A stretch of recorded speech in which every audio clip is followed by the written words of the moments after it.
ஆண்டவராகிய இயேசு கிறிஸ்துவின் நாமத்திலே உங்களை நான் வாழ்த்துகிறேன். கர்த்தர் நல்லவர், அவருடைய கிருபை என்றும் உள்ளது. ஆமென். சரி, எல்லாரும் ஹோம்ஒர்க் பண்ணியிருப்பீங்கன்னு நினைக்கிறேன். போன வாரத்தோடைய ஹோம்ஒர்க் நீங்கள் பண்ணியிருப்பீங்கன்னு சொல்லி நான் நம்புகிறேன். அதாவது ஒரு குறிப்பிட்ட பகுதியை ஒவ்வொரு நாளைக்கும் 7 நாளைக்கும் ஒரு குறிப்பிட்ட பகுதியை நான் கொடுத்துருந்தேன். அதை படிக்க சொல்லி, அதை தியானிக்க சொல்லி நான் உங்களுக்கு கொடுத்துருந்தேன். எல்லோரும் பண்ணியிருப்பீங்க அப்படின்னு சொல்லி நான் நம்புகிறேன். சரி, இந்த நாளில் நம்ம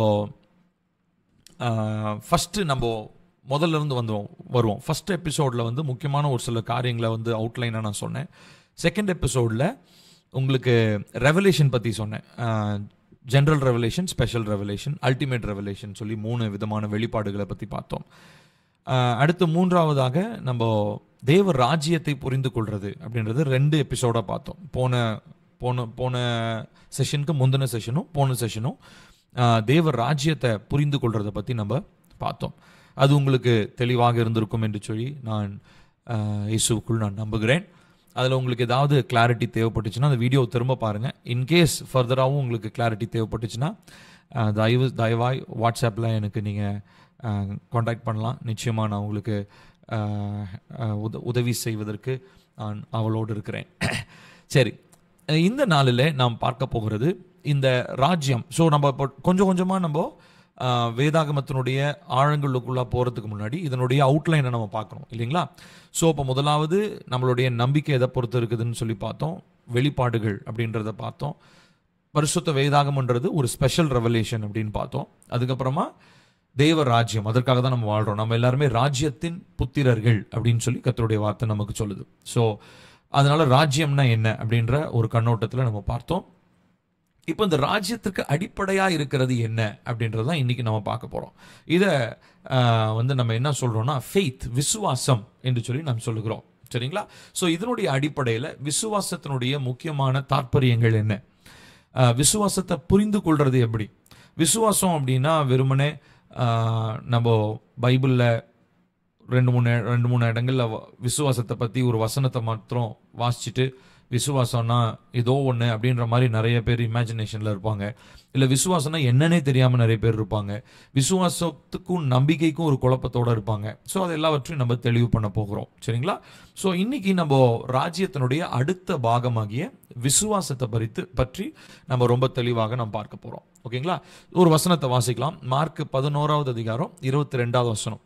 இயேசு அவர்களை நோக்கி, தேவனிடத்தில் விசுவாசம் உள்ளவர்களாயிருங்கள் அப்படின்னு சொல்லி சொல்கிறத நம்ம பார்க்குறோம்.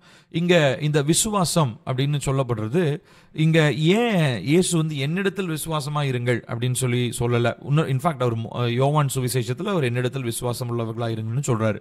ஆனால் இந்த இடத்துல அவர் மார்க்கினுடைய சுவிசேஷத்தில் அவர் சொல்ல வர்றதான கருத்து என்ன அப்படின்னா, அவர் தன்னை மனுஷகுமாரனாக, அதாவது an obedient servant அப்படின்றத காண்பிக்கணுன்றதுக்காக தன்னை அவர் கடவுளுடைய, அதாவது பிதாவினுடைய ஸ்தானத்திற்கு கொண்டு போகாமல் தன்னை கீழ்ப்படிதல் உள்ள ஒரு ஹம்பிள் சர்வெண்ட், ஒரு தாழ்மையுள்ள ஒரு மகனாக, ஒரு தாழ்மையுள்ள ஒரு வேலைக்காரனாக எப்படி எஜமானுக்கு மகிமை கொடுக்கறத கற்றுத்தரணுமோ அந்த விதத்தில் இயேசு கிறிஸ்து பேசினும் போது அவர் சொன்ன வார்த்தை தான் இது. சரிங்களா? ஸோ நிறைய பேர் இந்த மாதிரி கேட்பாங்க.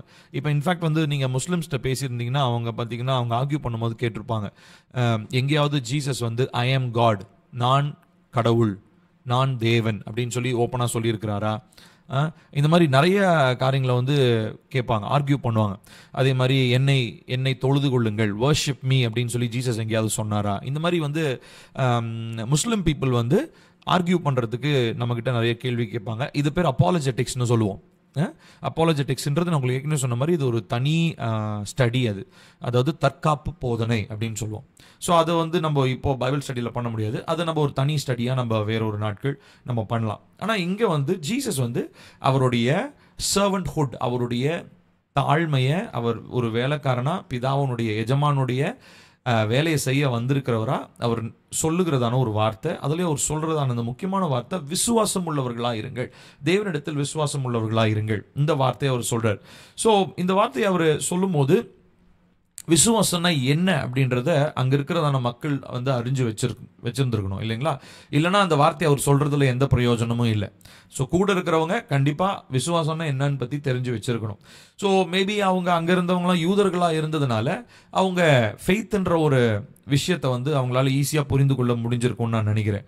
ஆனா நம்ம எல்லாருமே வந்து மேபி இப்போ இத்தனை பேர் நம்ம ஜாயின் பண்றோம், எத்தனை பேர் அதுக்கப்புறம் ஆஃப்லைன்ல வீடியோ பார்க்க போறாங்கன்னு தெரியல.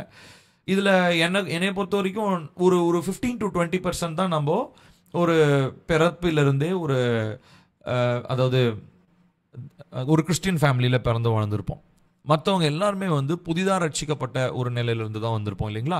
ஸோ இப்படிப்பட்டவர்களுக்கு விசுவாசம்னா என்னன்னே வந்து அவங்களுக்கு தெரியாது. இன்ஃபேக்ட் அவங்க வந்து தேவனை உருவம் இல்லாமல் எப்படி ஆராதிக்கிறதுன்றதே அவங்களுக்கு ரொம்ப ஒரு கேள்விக்குறியான ஒரு விஷயமா இருந்திருக்கும். பட் அஃப்கோர்ஸ் போக போக கொஞ்சம் கொஞ்சமாக சத்தியங்கள் சபையில் போதிக்கப்படுகிறதான வார்த்தைகள் இதெல்லாமே கேட்டு கேட்டு கேட்டு விசுவாசத்தை பற்றி ஓரளவுக்கு ஒரு புரிதல் வந்திருக்கும். ஆனால் இன்னைக்கு நம்ம பார்க்க போகிறது அந்த ஃபெய்த்தினுடைய எக்ஸ்டென்ஷன், அதாவது எக்ஸ்டென்ஷன் சொல்ல முடியாது, ஃபெய்த்தோட எக்ஸ்பேன்ஷன், அதனுடைய விரிவாக்கத்தை பற்றி நம்ம இந்த நாளில் நாம் பார்க்க போகிறோம். இதுக்கு ஒரு எக்ஸாம்பிள் நான் உங்களுக்கு சொல்கிறேன். இங்கே பாருங்கள், நான் ஒரு ட்ரெயின் படம் போட்டிருக்கிறேன். இது வந்து என்னுடைய வாழ்க்கையில் நடந்ததான ஒரு சம்பவம். இதை வந்து நான் ஏற்கனவே பல இடங்களில் இந்த இல்லஸ்ட்ரேஷனை நான் பயன்படுத்தியிருக்கிறேன். நான் வந்து ஃபியூ இயர்ஸாக நான் ஒரு சாஃப்ட்வேர் கம்பெனியில் முழு நேர ஊழியத்துக்கு வரதுக்கு முன்னாடி ஒரு சாஃப்ட்வேர் கம்பெனியில் ஒர்க் பண்ணிட்டு இருந்தேன்.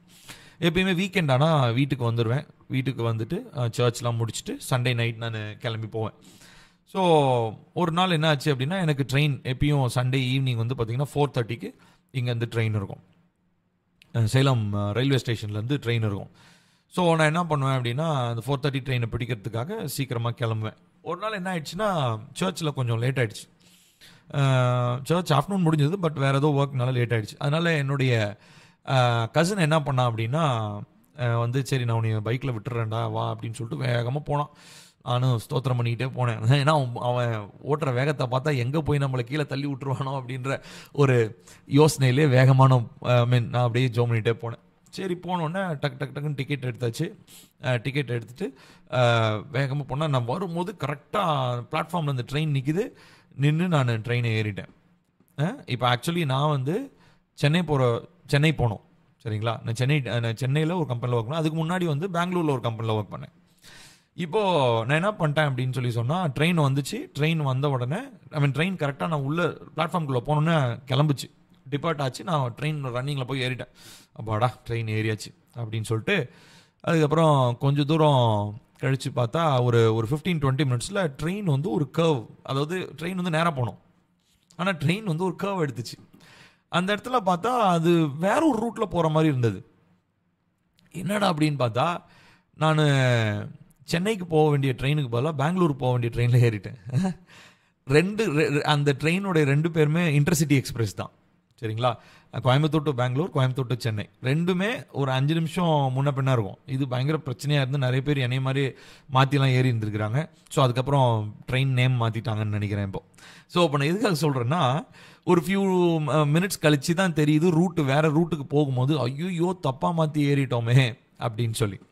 ஸோ நான் எதுக்காக இதை சொல்ல வரேன் அப்படின்னா, நம்ம பாருங்க, நான் ஒரு வாக்கியம் ஒன்று போட்டிருக்கேன் பாருங்க. The object of a faith is more important than the sincerity of our belief. இப்போ நான் ட்ரெயின் ஏறிட்டேன்ற ஒரு நம்பிக்கையில் நான் இருந்தேன். அப்போ ட்ரெயின் ஏறியாச்சுன்னு ஒரு நம்பிக்கையில் இருந்தேன். ஆனால் அந்த ட்ரெயின் எங்கே போகுதுன்னு எனக்கு தெரியல. நான் சொல்றது புரியுதுங்களா? இப்படி தான் நம்முடைய விசுவாசமும் இருக்குது. நிறைய பேர் தவறான இடத்துல போய் ஒரு விசுவாசத்தை வச்சிருப்பாங்க. தவறான இடத்துல ஒரு என்ன சொல்றது, ஒரு நம்பிக்கையை வச்சிருப்பாங்க. ஆனா அந்த அவங்க வச்சிருக்கிற நம்பிக்கை அவங்க எதிர்பாராத ஒரு திசைக்கு நேரம் கூட்டிட்டு போகுதுன்னு அவங்களுக்கு தெரியாது. ஆனா அவங்கள பொறுத்த வரையும் நான் நம்புறேன் அப்படின்ற மாதிரி ஒரு நம்பிக்கை இருக்கும், அது விசுவாசிக்கிறேன் அவ்வளவுதான். ஆனா நம்ம எதை நம்புறோம், நம்ம எப்படி நம்புறோன்றதை விட எதை நம்புறோம். ஸோ இந்த பெர்ஸ்பெக்டிவ்ல நம்ம அண்டர்ஸ்டாண்டிங் ஃபெய்த்னு வரும்போது யாரை நம்புறோம். ஸோ அதனால தான் நான் போட்டிருக்கேன், நம்ம யாரை நம்புறோன்றது முக்கியம் சரிங்களா. நம்ம எந்த அளவுக்கு பயபக்தியாக இருக்கிறேன், எந்த அளவுக்கு சர்ச்சுக்கு போகிறேன், எந்த அளவுக்கு நான் காணிக்கை கொடுக்குறேன், வசனம் வாசிக்கிறேன், ஜெபம் பண்ணுறேன் அப்படின்றதுலாம் 2வது தான். முதல்ல யாரை நான் விசுவாசிக்கிறேன். நம்ம ஒரு பாட்டு ஒன்று கூட இருக்கு, நான் விசுவாசிப்பவர் இன்னார் என்று அறிவேன். I know the God whom I believe. நான் நம்புகிற தேவன் இன்னார் என்று, நான் விசுவாசிக்கிற தேவன் இன்னார் என்று சொல்லி நான் அறிந்திருக்கிறேன். ஸோ இப்போ மற்ற நம்பிக்கைகளுக்கும் இந்த கிங்டம் பீப்புளா, தேவராஜ்யத்தின் பிள்ளைகளா நம்மளுடைய நம்பிக்கைக்கு ஒரு வித்தியாசம் இருக்கு. ஏன்னா இதுல நம்ம யார் மேல நம்பிக்கை வைக்கிறோமோ அவரை பற்றி நம் நன்கு அறிந்திருக்கிறோம். இந்த அறிதலுக்கு பேர் தான் என்ன சொல்றோம்னா விசுவாசம் அப்படின்னு சொல்றோம். புரியுதுங்களா? ஸோ இந்த ஒரு புரிதலை, இந்த ஒரு இன்ட்ரோடக்ஷனை நீங்க மைண்ட்ல வச்சுக்கோங்க. இப்போ 6 விதமான காரியங்களை உங்களோடு கூட நான் பகிர்ந்து கொள்ள போறேன். சரிங்களா? நீங்க நோட்ஸ் எடுக்கிறவங்க நீங்க தயவு செஞ்சு இது வேகமா அப்படி எழுதிக்கோங்க. முதலாவது வந்து பாத்தீங்கன்னா டாக்ட்ரினல் ஃபெய்த்.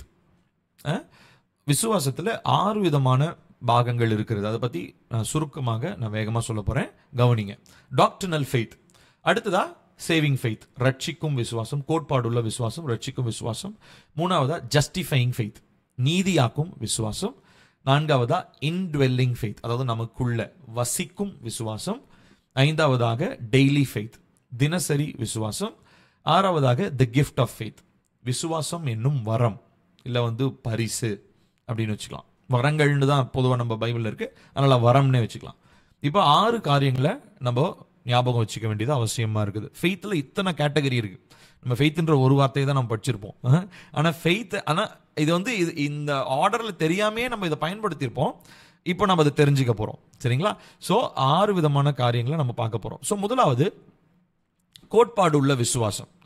ஸோ கோட்பாடு அப்படின்னாலே நமக்கு உடனே ஞாபகத்துக்கு வர்றது என்ன அப்படின்னா, ஐயோ ஏதோ ஒரு பெரிய பைபிள் காலேஜ், ஏதோ தியாலஜி நடத்துறாங்க போல, இது ஒன்றும் நமக்கு மண்டைக்கு செட். நிறைய பேருக்கு வந்து பார்த்தீங்கன்னா தியாலஜி மேலே ஒரு வெறுப்பே வந்துருச்சு.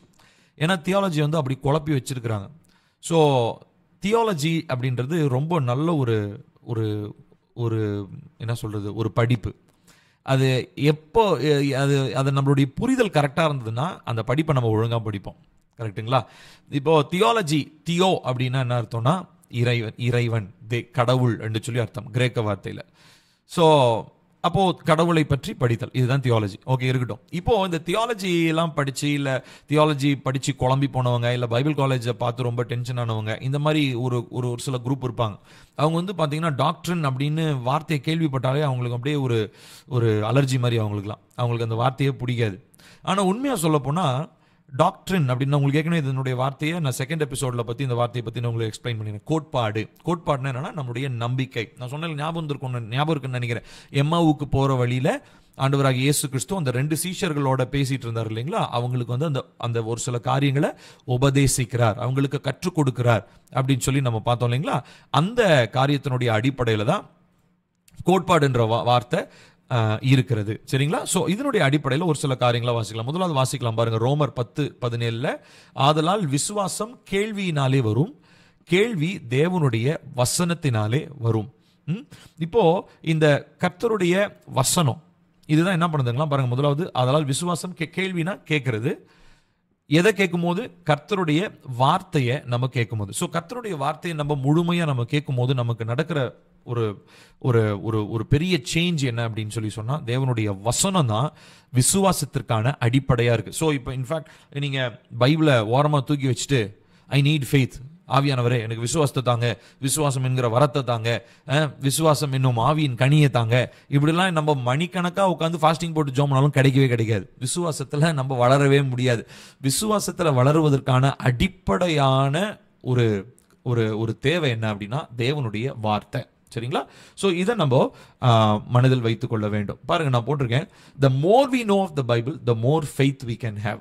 எந்த அளவுக்கு வசனம் அதிகமா இருக்குதோ அந்த அளவுக்கு விசுவாசம் நமக்கு அதிகமா இருக்கும். அடுத்ததா, the more correctly we know the Bible, the more effective our faith is. எந்த அளவுக்கு வசனத்தை சரியா புரிஞ்சுக்கிறோமோ அந்த அளவுக்கு விசுவாசம் பலமுள்ளதா இருக்கும். நான் திரும்ப சொல்றேன் பாருங்க, எந்த அளவுக்கு அதிகமா வசனத்தை தெரிஞ்சுக்கிறீங்களோ அந்த அளவுக்கு விசுவாசம் அதிகமா இருக்கும். எந்த அளவுக்கு வசனத்தை தெளிவா புரிஞ்சுக்கிறீங்களோ அந்த அளவுக்கு விசுவாசம் பலமுள்ளதா இருக்கும். இல்லையா? ரெண்டுமே நமக்கு அவசியம். அதிகமான விசுவாசமும் வேணும், அடுத்ததா நம்முடைய விசுவாசம் பலமுள்ளதாகவும் இருக்கணும். இல்லைங்களா? மலைகளை பெயர்க்கத்தக்க விசுவாசம் கூட அப்போஸ்தலனாகிய பவுல் சொல்றார். அஃப்கோர்ஸ் அதை கம்பேர் பண்ணிட்டு அவர் அன்பு தான் பெருசுன்னு சொல்றாரு. பட் அப்படிப்பட்ட ஒரு ஃபெய்த் இருக்கு இல்லைங்களா, மலைகளை பெயர்க்கத்தக்க விசுவாசம். அதை ஆக்சுவலி ஏசப்பா சின்னதாக தான் சொல்றாரு. கடுகு விதை அளவு இருந்தா கூட போதும் தான் சொல்றாரு. ஆனா அந்த கடுகு விதை அளவு விசுவாசம் கூட நம்ம கிட்ட நிறைய நேரத்தில் இல்லாம போயிடுது. அதுதான் கசப்பான ஒரு உண்மை. சரி, இப்போ நம்ம பார்க்க போற ஒரு காரியம் இந்த கோட்பாடு உள்ள விசுவாசம். இப்போ பாருங்க இதுல என்ன நடக்குது அப்படின்னு சொன்னா, அப்போஸ்தலனாகிய பவுல் ரொம்ப தெளிவா இதை புரிஞ்சு வச்சிருக்கிறாரு. என்ன அப்படின்னா, ஒரு மனிதன் கோட்பாடுகளை, அதாவது கோட்பாடுன்னு என்னங்க, வேதாகமும் கற்றுக் கொடுக்கிற சத்தியம், அந்த உபதேசம். இந்த உபதேசத்தை ஒரு மனுஷன் தெளிவா புரிஞ்சுக்கிட்டான் அப்படின்னு சொன்னா அவனுடைய வாழ்க்கையில விசுவாசத்துல அவனால வளர முடியும் அப்படின்றத பவுல் நன்கு அறிந்து வைத்திருந்தார். சரிங்களா? இப்போ அவர் என்ன பண்றாரு அப்படின்னா, இதுல அவர் ரொம்ப முக்கியமா மற்றவங்களுக்கு சொல்றத மாதிரியே அவர் தன்னுடைய அனுபவத்திலும் விசுவாசத்துல இன்னும் வளரணும், தேறினவரா இருக்கணும் அப்படின்னு அவர் என்ன பண்றாருங்க, அவர் விரும்புகிறார். அவருடைய சொந்த அனுபவத்திலும் அது இருந்துச்சு. அவர் வெறுமனே உட்காந்து பொழுது போகலன்னு உட்காந்து லெட்டர் எழுதிட்டு இல்லை, அவருடைய ஓன் எக்ஸ்பீரியன்ஸ் அவர் அனுபவிச்சு அதை எழுதுகிறத நம்ம பார்க்கிறோம். பாருங்க, இதுல நமக்கு ஒரு சிறந்த ஒரு உதாரணம் அப்படின்னா, இப்போ யோசிச்சு பாருங்க, பாலுடைய டாக்டரின்ஸ் கொஞ்சம் யோசிச்சு பார்ப்போம். இப்போ பாலா அவர் ஆகிறதுக்கு முன்னாடி அவர் என்னவா இருந்தாரு? சாலா இருந்தார், சவுலா இருந்தார். பவுலா மாறுறதுக்கு முன்னாடி சவுலா இருந்தார். சவுலா என்ன பண்ணிட்டு இருந்தாருங்க? பழைய ஏற்பாட்டினுடைய நியாயப்பிரமாணங்கள் எல்லாம் படித்தவர், கமாலியலுடைய ஸ்டூடெண்ட். அவர் கமாலியல்ன்றது ஒரு லா டீச்சர். அவர் நியாயப்பிரமாண ஆசிரியர். அவர்கிட்ட பயின்ற ஒரு மாணவன் தான் இந்த சவுல். இப்போ இவருக்கு பாத்தீங்கன்னா ஓல்ட் டெஸ்டமெண்டோடைய டாக்டரின்ஸ் எல்லாம் அத்துப்படி. இவர் கரைச்சி குடிச்ச ஒரு மனுஷன். ஆனா இப்போ என்ன நடக்குது? இப்போ இந்த டாக்டரின்லாம் நல்லா தெரிஞ்சவர், அந்த டாக்டரினுடைய அடிப்படையில தான் சபையை என்ன பண்ணிட்டு இருக்கிறாரு? துன்புறுத்திட்டு இருந்தாரு. அப்பதான் தமஸ்குக்கு போற வழியில யார் அவரை சந்திக்கிறாரு? இயேசு கிறிஸ்து அவரை சந்திக்கிறார். அவரை சந்திச்சதுக்கு அப்புறம் இப்போ என்ன பண்றாருன்னா, அவருடைய டோட்டல் பெர்ஸ்பெக்டிவ், அவர் இதுவரைக்கும் ஓல்ட் டெஸ்டமெண்ட்ல கற்றுக்கொண்ட எல்லா உபதேசம், விசுவாசம், கோட் என்னென்னலாம் லேர்ன் பண்ணாரோ எல்லாவற்றையும் இப்போ இயேசு கிறிஸ்துவனுடைய கண்ணோட்டத்துல, இயேசு கிறிஸ்துவ மத்தியஸ்தரா வச்சு அந்த புரிதல்ல அவருடைய டாக்டரின் மாறிடுச்சு. அதனாலதான் ஒரு பேர் மாறின மாதிரி அவருடைய டாக்டரின்ஸ் என்ன ஆயிடுச்சுங்க, மாற ஆரம்பிச்சிருச்சு. அதனாலதான் பாருங்க, நம்ம அப்போஸ்தலர் நடபடிகளை வாசிச்சு பார்த்தோம்னா, அப்போஸ்தலனாகிய பவுல் எங்கெங்கெல்லாம் போனாரோ அங்க எல்லாமே புறஜாதிகள் அவருக்கு பாத்தீங்கன்னா எதிரா இல்ல, யூதர்கள் தான் எதிராக இருந்தாங்க. அவங்களுக்கு என்ன டென்ஷன்னா, இவ்வளோ நாள் நம்மளுடைய நியாயப்பிரமாண உபதேசங்களை அவ்வளோ அழகா போதிச்சுக்கிட்டு இருந்ததான ஒரு மனுஷன் இப்போ வெறித்தனமா இயேசுக்காக சாகர அளவுக்கு கூட போய் இப்படி மாறிட்டானே அப்படின்ற ஒரு எரிச்சல்லையும் ஒரு கோபத்திலையும் தான் யூதர்கள் என்ன பண்ண ஆரம்பிச்சாங்கன்னா, அப்போஸ்தலனாகிய பவுலை என்ன பண்ணாங்க, நிறைய நேரங்களில் அடிக்கிறது, உதைக்கிறது, பிடிச்சி ஜெயிலில் போடுறது, இந்த வேலையெல்லாம் அவங்க பண்ணிட்டு இருந்தாங்க. அப்போ அப்போஸ்தலனாகிய பவுலுக்கு டாக்டரின் இருந்தது, அது ஓல்ட் டெஸ்டமெண்ட், அது பழைய ஏற்பாட்டினுடைய நியாயப்பிரமாணத்தின்படி வந்ததான டாக்டரின். ஆனா இங்க ஜீசஸ் வந்ததுக்கு அப்புறம் இப்போ அவருடைய டாக்டரின் எல்லாமே இயேசு கிறிஸ்துனுடைய வருகை, அவருடைய மரணம், உயிர்த்தெழுதல், இந்த பாணியில அவர் அந்த கோட்பாடுகள் அவர் உபதேசிக்க ஆரம்பிச்சார். இப்போ புரியுதுங்களா? ஆக மொத்தம் பவுல் நல்ல ஒரு ஒரு ஒரு ஒரு அப்போஸ்தலன் அப்படின்னு சொல்ற மாதிரி அவரை நல்ல ஒரு டாக்டரினை எக்ஸ்போஸ் பண்ண, அதாவது உபதேசங்கள், தேவனை பற்றி அறிந்து கொள்ள வேண்டிய விதங்களிலே சரியான அந்த மெத்தட்ல, அந்த சரியான விதங்களிலே அறிந்து கொள்வதற்கு அவர் கோட்பாடுகளை வரையறுத்து, சபைக்கு வரையறுத்து கொடுத்ததான மனிதன் சொல்லலாம். அப்படிப்பட்ட வரையறுத்து கொடுத்ததான புத்தகங்கள் தான் என்னதுங்க, நிருபங்கள் அப்படின்றது நம்ம புரிந்து கொள்ள வேண்டும். பாருங்க, 1 தீமோத்தேயுக்கு எழுதும் போது அவர் சொல்றாரு, 4வது அதிகாரம் 1ஆம் வசனம், ஆகிலும் ஆவியானவர் வெளிப்படையாக சொல்லுகிறபடி பிற்காலங்களிலே மனசாட்சியில் சூடுண்ட பொய்யருடைய மாயத்தினாலே சிலர் வஞ்சிக்கிற ஆவிகளுக்கும் பிசாசுகளின் உபதேசங்களுக்கும் செவி கொடுத்து விசுவாசத்தை விட்டு விலகி போவார்கள். இது கடைசி நாட்கள் நடக்கிற விஷயமாக ஃபெய்த் பத்தி அப்போஸ்தலனாகிய பவுல் சொல்றாரு. விசுவாசத்தை விட்டு அவங்க விலகிடுவாங்கப்பா. ஸோ அதனால ரொம்ப ரொம்ப நீ ஜாக்கிரதையா இரு. யாரு தீமோத்தி யாருன்னா ஒரு யங் பாஸ்டர், அவர் ஒரு இளம் வயது ஒரு போதகர், ஒரு சபைக்கு போதகர். அவர் இப்போ அவருக்கு ஒரு ஆலோசனையாக ஒரு தகப்பன் ஸ்தானத்தில் அப்போஸ்தலனாகிய பவுல் இந்த காரியங்களை சொல்றாரு. அதில் அவருக்கு ஃபைனலாக சொல்றது ரெட்ல ஹைலைட் பண்ணியிருக்கேன், விசுவாசத்தை விட்டு விலகி போவார்கள் அப்படின்னு சொல்லி. சரிங்களா? பாருங்க, இன்னொரு வசனத்தை கூட நம்ம அதிலே வாசிக்கலாம். பாருங்க, ஒருவன் 1 தீமோத்தேயு 5:8, ஒருவன் தன் சொந்த ஜனங்களையும் விசேஷமாக தன் வீட்டாரையும் விசாரியாமற் போனால் அவன் விசுவாசத்தை மறுதலித்தவனும் அவிசுவாசியிலும் கெட்டவனுமாயிருப்பான். அப்போ அடிப்படையா ராஜ்யத்தின் பிள்ளைகளுக்கு, தேவனை பின்பற்றுகிற பிள்ளைகளுக்கு அடிப்படையான தகுதி விசுவாசம். ஸோ அந்த விசுவாசத்தை தான் இந்த கடைசி நாட்களில் கொஞ்சம் கொஞ்சமாக விசுவாசத்தை விட்டு மக்கள் விலகி போகிறத நம்ம பார்க்குறோம். இன்னைக்கு நம்ம கண்கூடாவே பார்க்குறோம். People are walking away from faith. அதாவது டினைங் ஜீசஸ்னு சொல்ல முடியாது. இயேசு எனக்கு இல்லைங்க, இயேசு உண்மையான கடவுள் இல்லைன்னா யாரும் டு த ஃபேஸ் பிளண்டாக யாரும் பேசுறது கிடையாது. ஆனால் அவங்களுடைய செயல்கள் எப்படி இருக்குன்னா, இயேசுவை அறியாதவர்களைப் போல இன்னைக்கு தேவனை அறிந்த மக்களும் தேவனை அறியாதவர்களைப் போல செயல்களில் ஈடுபடுறாங்க இல்லைங்களா? அதெல்லாம் என்ன, எதுக்கு அறிகுறியா இருக்குதுங்க? விசுவாசத்தை விட்டு விலகி போறது. இப்போ உதாரணத்துக்கு திருமணம்னு எடுத்துட்டோம்னா, அவிசுவாசியோடு விசுவாசி பிணைக்கப்படக்கூடாது அப்படின்ற ஒரு ஒரு ஒரு ஒரு ஒரு ஒரு ஸ்ட்ராங்கான ஒரு கட்டளை ஒன்று இருக்குது நம்ம பைபிளில். ஆனால் மக்கள், நம்ம வாலிப பிள்ளைங்க வந்து பார்த்தீங்கன்னா அதர் ஃபெய்த்துன்னு சொல்ல முடியாது, அதர் ரிலீஜியஸ் சிஸ்டமில் இருக்கிறதான மற்ற பிள்ளைகள், அவங்கள ரிலேஷன்ஷிப்பில் லவ் அஃபேரில் இருந்து நிறைய பேர் யங் பீப்புளை நான் லிட்டரலாக நிறைய பார்க்குறேன். எங்கள் சபைகளிலே அது இருக்கிறத நாங்கள் பார்க்க முடிகிறது. இந்த மாதிரி அற்ப காரியங்களுக்காக தேவனை மறுதலித்து, அதாவது ஏசப்பா இல்லைன்னு சொல்ல மாட்டாங்க, ஏசப்பாலாம் கடவுள் இல்லைன்னு சொல்ல மாட்டாங்க, ஆனால் அவங்க விசுவாசத்தை விட்டு அவங்க விலகுவாங்க. ஸோ இப்படிப்பட்டவர்கள் கடைசி நாட்களில் வருவாங்க. இவங்களுக்குள்ள என்ன இல்லைங்க, அந்த விசுவாசத்தினாலே ஏற்பட்டதான உபதேசம், அதுதான் கோட்பாடு உள்ள விசுவாசம்னு சொல்கிறோம்.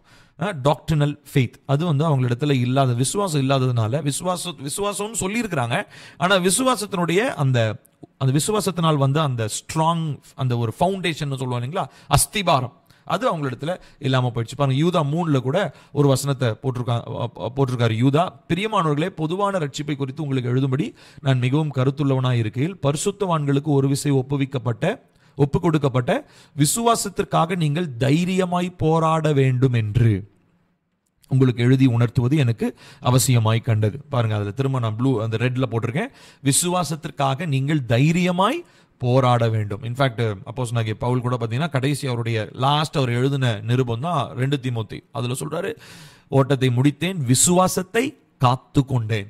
ஸோ ஃபெய்த்ன்ற ஒரு விஷயத்தை அப்போஸ்தலனாகிய பவுல் வந்து மற்றவர்களுக்கு எம்பசிஸ் பண்ணது, மற்றவர்களுக்கு சுட்டி காமிச்சது மாத்திரம் இல்லை, தானும் அந்த விசுவாசத்தில் பயங்கர ஸ்ட்ராங்காக இருந்தார். கடைசி வரைக்கும் ஃபெய்த்தை காத்துக்கொள்ளணுன்றதுக்காக தான் அவர் ஓடிட்டே இருந்தாருன்றதை நம்ம பார்க்குறோம். சரிங்களா? இப்போ பாருங்க, நான் இதுதான் போட்டிருக்கேன், doctrinal faith is both the beginning and the test of our kingdom life. நம்ம பரலோக ராஜ்யத்துக்காக நம்ம வாழ்றவங்க அப்படின்னா இதுதான் தொடக்கமும் முடிவும். என்னது? விசுவாசம் தான் எல்லாமே. சரிங்களா? அப்போ நம்மளுடைய விசுவாசம் யார் மேல நம்ம வைக்கிறோம், அப்போ யார் மேல வைக்கணும்னா அவரை பத்தி நமக்கு நல்லா தெரிஞ்சிருக்கணும் இல்லையா? ஒருத்தங்க மேல விசுவாசம் வைக்கிறோம்னா அவங்கள பத்தி நமக்கு நல்லா தெரிஞ்சிருக்கணும். அந்த அடிப்படையில தான் அதை நம்ம பர்சனல் ஃபெய்த் அப்படின்னு சொல்லி, தனிப்பட்ட விசுவாசம் அப்படின்னு சொல்றோம். ஸோ நம்ம பார்த்தது என்னதுங்க? Doctrinal faith. அடுத்த ரெண்டாவது நம்ம பார்க்க போறது சேவிங் ஃபெய்த், நம்மை ரட்சிக்கும் விசுவாசம். இந்த ரெண்டாவது விஷயம் வந்து ரொம்ப ரொம்ப முக்கியமானது. ஏன்னா இதனுடைய அடிப்படையில் தான் நம்ம எல்லாருமே ரட்சிக்கப்பட்டிருக்கோம். கரெக்டுங்களா? பாருங்க, இந்த வசனம் ரொம்ப பிளெயினா, இந்த வசனத்தை அப்போஸ்தலனாகிய பவுல் நமக்கு சொல்றாரு. எபேசியர் 2:8 கிருபையினாலே விசுவாசத்தை கொண்டு ரட்சிக்கப்பட்டீர்கள், இது உங்களால் உண்டானதல்ல, இது தேவனுடைய ஈவு. விசுவாசத்தை கொண்டு ரட்சிக்கப்பட்டீர்கள். இது இது இது வந்து இந்த வசனத்தை பலமுறை நம்ம படிச்சிருப்போம். ஏன்னா நானே பலமுறை படிச்சிருக்கேன், பிரசங்கம் பண்ணியிருக்கிறேன்.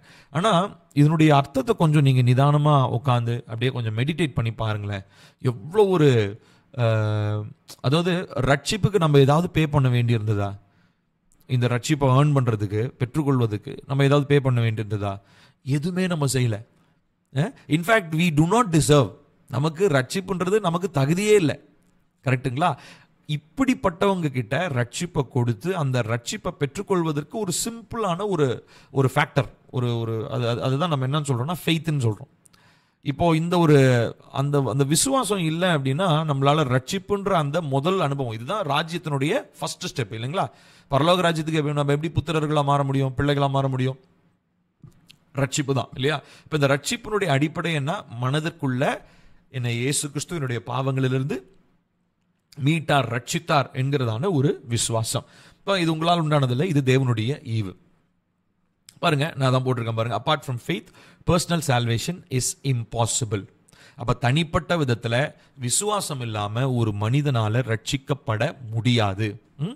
அடுத்ததா பாருங்க, இந்த ரட்சிப்புல 3 காரியம் இன்வால்வ் ஆகிருக்குது. அதை பற்றி நம்ம கண்டிப்பாக சொல்லணும். ஏற்கனவே இந்த 3 விஷயத்தை வந்து நான் எத்தனை பேர் இந்த டிசம்பரில் இந்த ரெஸ்டோரேஷன் கான்ஃபரன்ஸ் அட்டன் பண்ணீங்கன்னு தெரில, ஆன்லைனில் இல்லை அதுக்கப்புறம் வீடியோவில் நீங்கள் பார்த்துருக்கலாம். அதுக்கப்புறம் அந்த ரெஸ்டோரேஷன் கான்ஃபரன்ஸில் தான் நான் சோல் பற்றி பேசியிருந்தேன். சோல் ரெஸ்டோரேஷன், ஆத்துமாவின் காயங்கள் குணப்படுதல் அப்படின்னு சொல்லி ஒரு மூணு வீடியோ நான் போட்டிருந்தேன். ஸோ அது நீங்கள் கண்டிப்பாக நீங்கள் பார்க்கணும். பார்க்காதவங்க தயவு செஞ்சு பாருங்கள். கொஞ்சம் லென்த்தியான வீடியோ, 2 hours மேலே இருக்கும். பட் பொறுமையாக பாருங்கள். நிறைய பேர் பிரதர் 2 hours இருக்குங்க, எப்படி பார்க்குறதுங்க அப்படின்னு கேட்டாங்க. உங்களுக்கு சுகம் வேணும்னா, உங்களுக்கு ஆத்மாவிலே குணம் அடையணும்னா நீங்கள் பார்த்து தான் ஆகணும். ஸோ அதுக்காக நான் வசனத்தை சுருக்கியோ அப்படிலாம் நான் பண்ண முடியாது. அதுக்கு எனக்கு எடிட் பண்ணுறதுக்கும் டைம் இல்லை. இன்ஃபேக்ட் சின்னதாக பிரேக் பண்ணி போடுறதுக்கும் டைம் இல்லை. ஸோ அதனால் தயவு செஞ்சு சிரத்தை எடுத்து அந்த வீடியோவை நீங்கள் ஃபுல்லாக பாருங்கள், சரிங்களா? அது ஆத்துமாவிலே ரொம்ப என்னோடு கூட தேவன் போன ஒரு சில மாதங்களாக என்னை உருவாக்கி என்னுடைய ஆத்துமாவிலே காயங்களை ஆற்றி நான் கடந்து வந்த ஒரு அனுபவத்தினுடைய அடிப்படையில் தான் அந்த போதனையை நான் அந்த ரெஸ்டரேஷன் கான்ஃபரன்ஸில் நான் பேசினேன். அதனால் கண்டிப்பாக நீங்கள் அதை பார்க்கணும். இப்போ அதில் வந்து நான் 3 விஷயத்தை நான் சொல்லியிருந்தேன். ஆத்துமாவுக்குள்ள 3 விஷயங்கள் இணைந்து இருக்கிறது. சித்தம், சிந்தை, உணர்வுகள் அப்படின்னு சொல்லி நம்ம சொல்கிறோம். இப்போது அதுதான் நான் 3 போட்டிருக்கேன் பாருங்கள். முதலாவது இன்டெலெக்ட், அதான் சிந்தை, அதாவது நம்மளுடைய நினைவுகள், மெமரிஸ்லாம் இருக்கிறது. அடுத்ததாக எமோஷன்ஸ், உணர்வுகள்.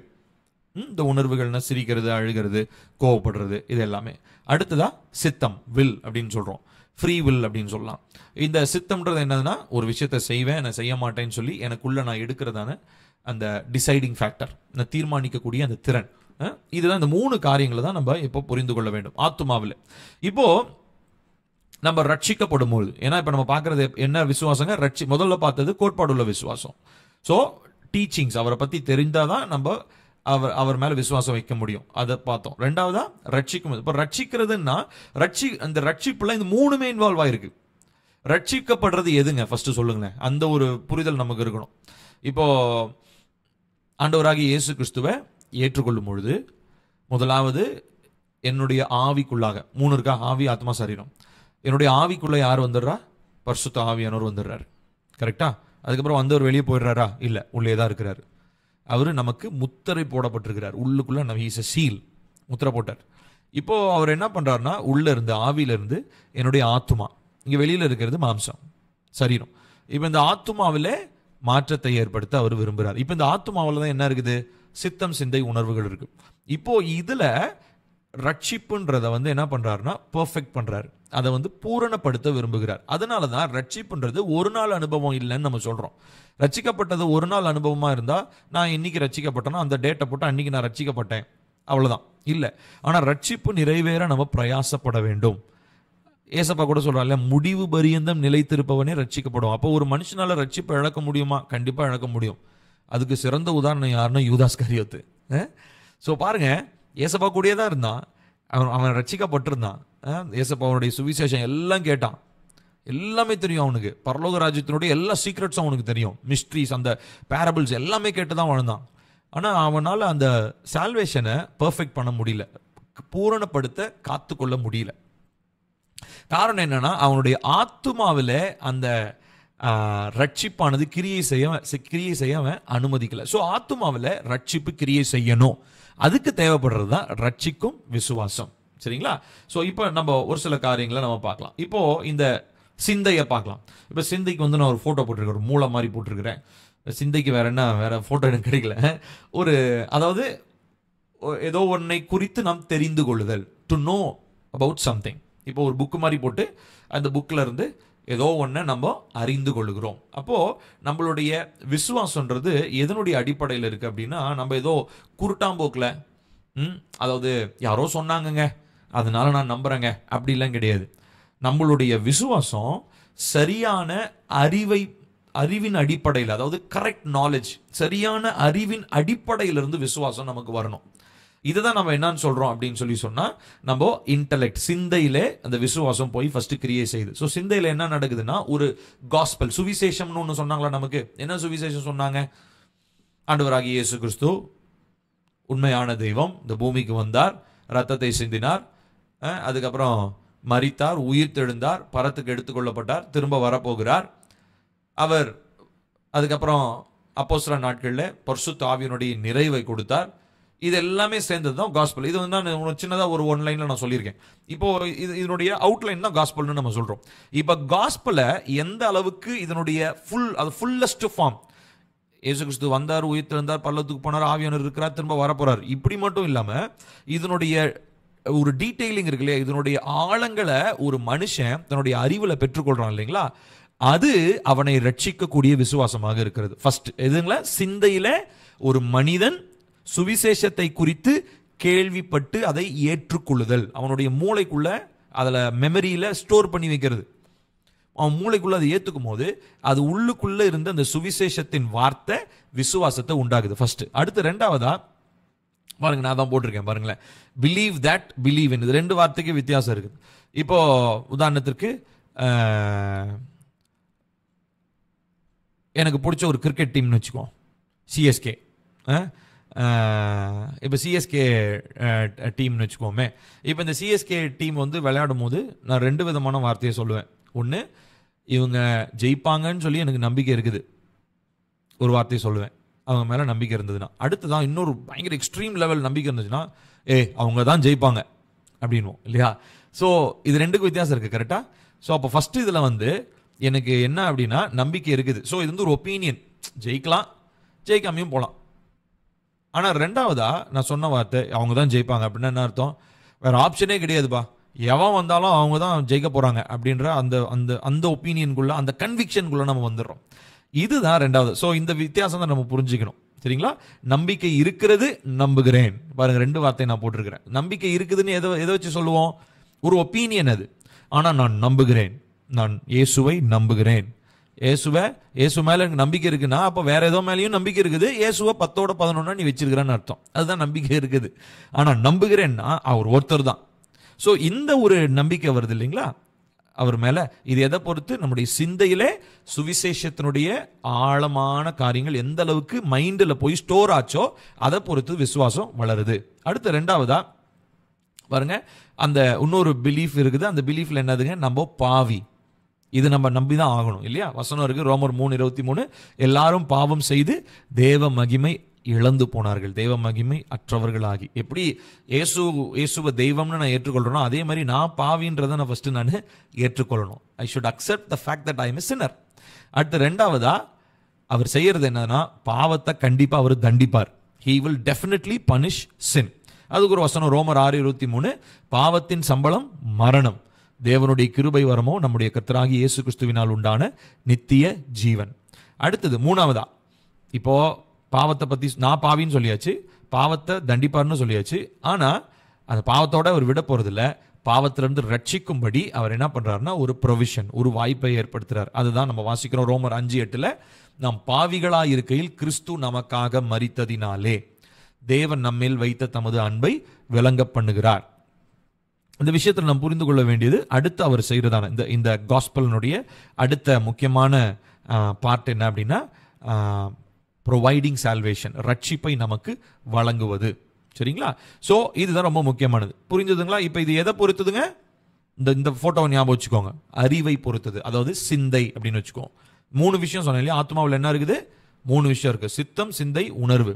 இப்போ இந்த சிந்தையில் என்னென்னலாம் இருக்குது, நான் பாவி, பாவத்துக்கு தண்டனை உண்டு, அதுக்கப்புறம் என்னுடைய பாவத்துக்கு அவர் மரித்தார், அவரை நான் விசுவாசிக்கிறேன், அதனால பாவத்திலிருந்து மீட்பை பெற்றுக்கொள்றேன், இதெல்லாமே என்னுடைய மைண்டில் இருக்குது. இது ஒரு பார்ட் ஆஃப் ஃபெய்த். சரிங்களா. அடுத்ததான் நாம் பார்க்கிறது எமோஷன். எமோஷனுக்கு நான் போட்டிருக்கிற படம் தெரியுதுங்களா, எமோஷனுக்கு வேற ஃபோட்டோவே எனக்கு கிடைக்கல. ஒரு அம்மா வந்து பார்த்தீங்கன்னா பலவிதமான முக பாவனைகளை ஏற்படுத்தி கொண்டு போட்டு ஒரு ஃபோட்டோ, கோவப்படுறது, சிரிக்கிறது, அழுகிறது, ஆச்சரியத்தோடு பார்க்கறது.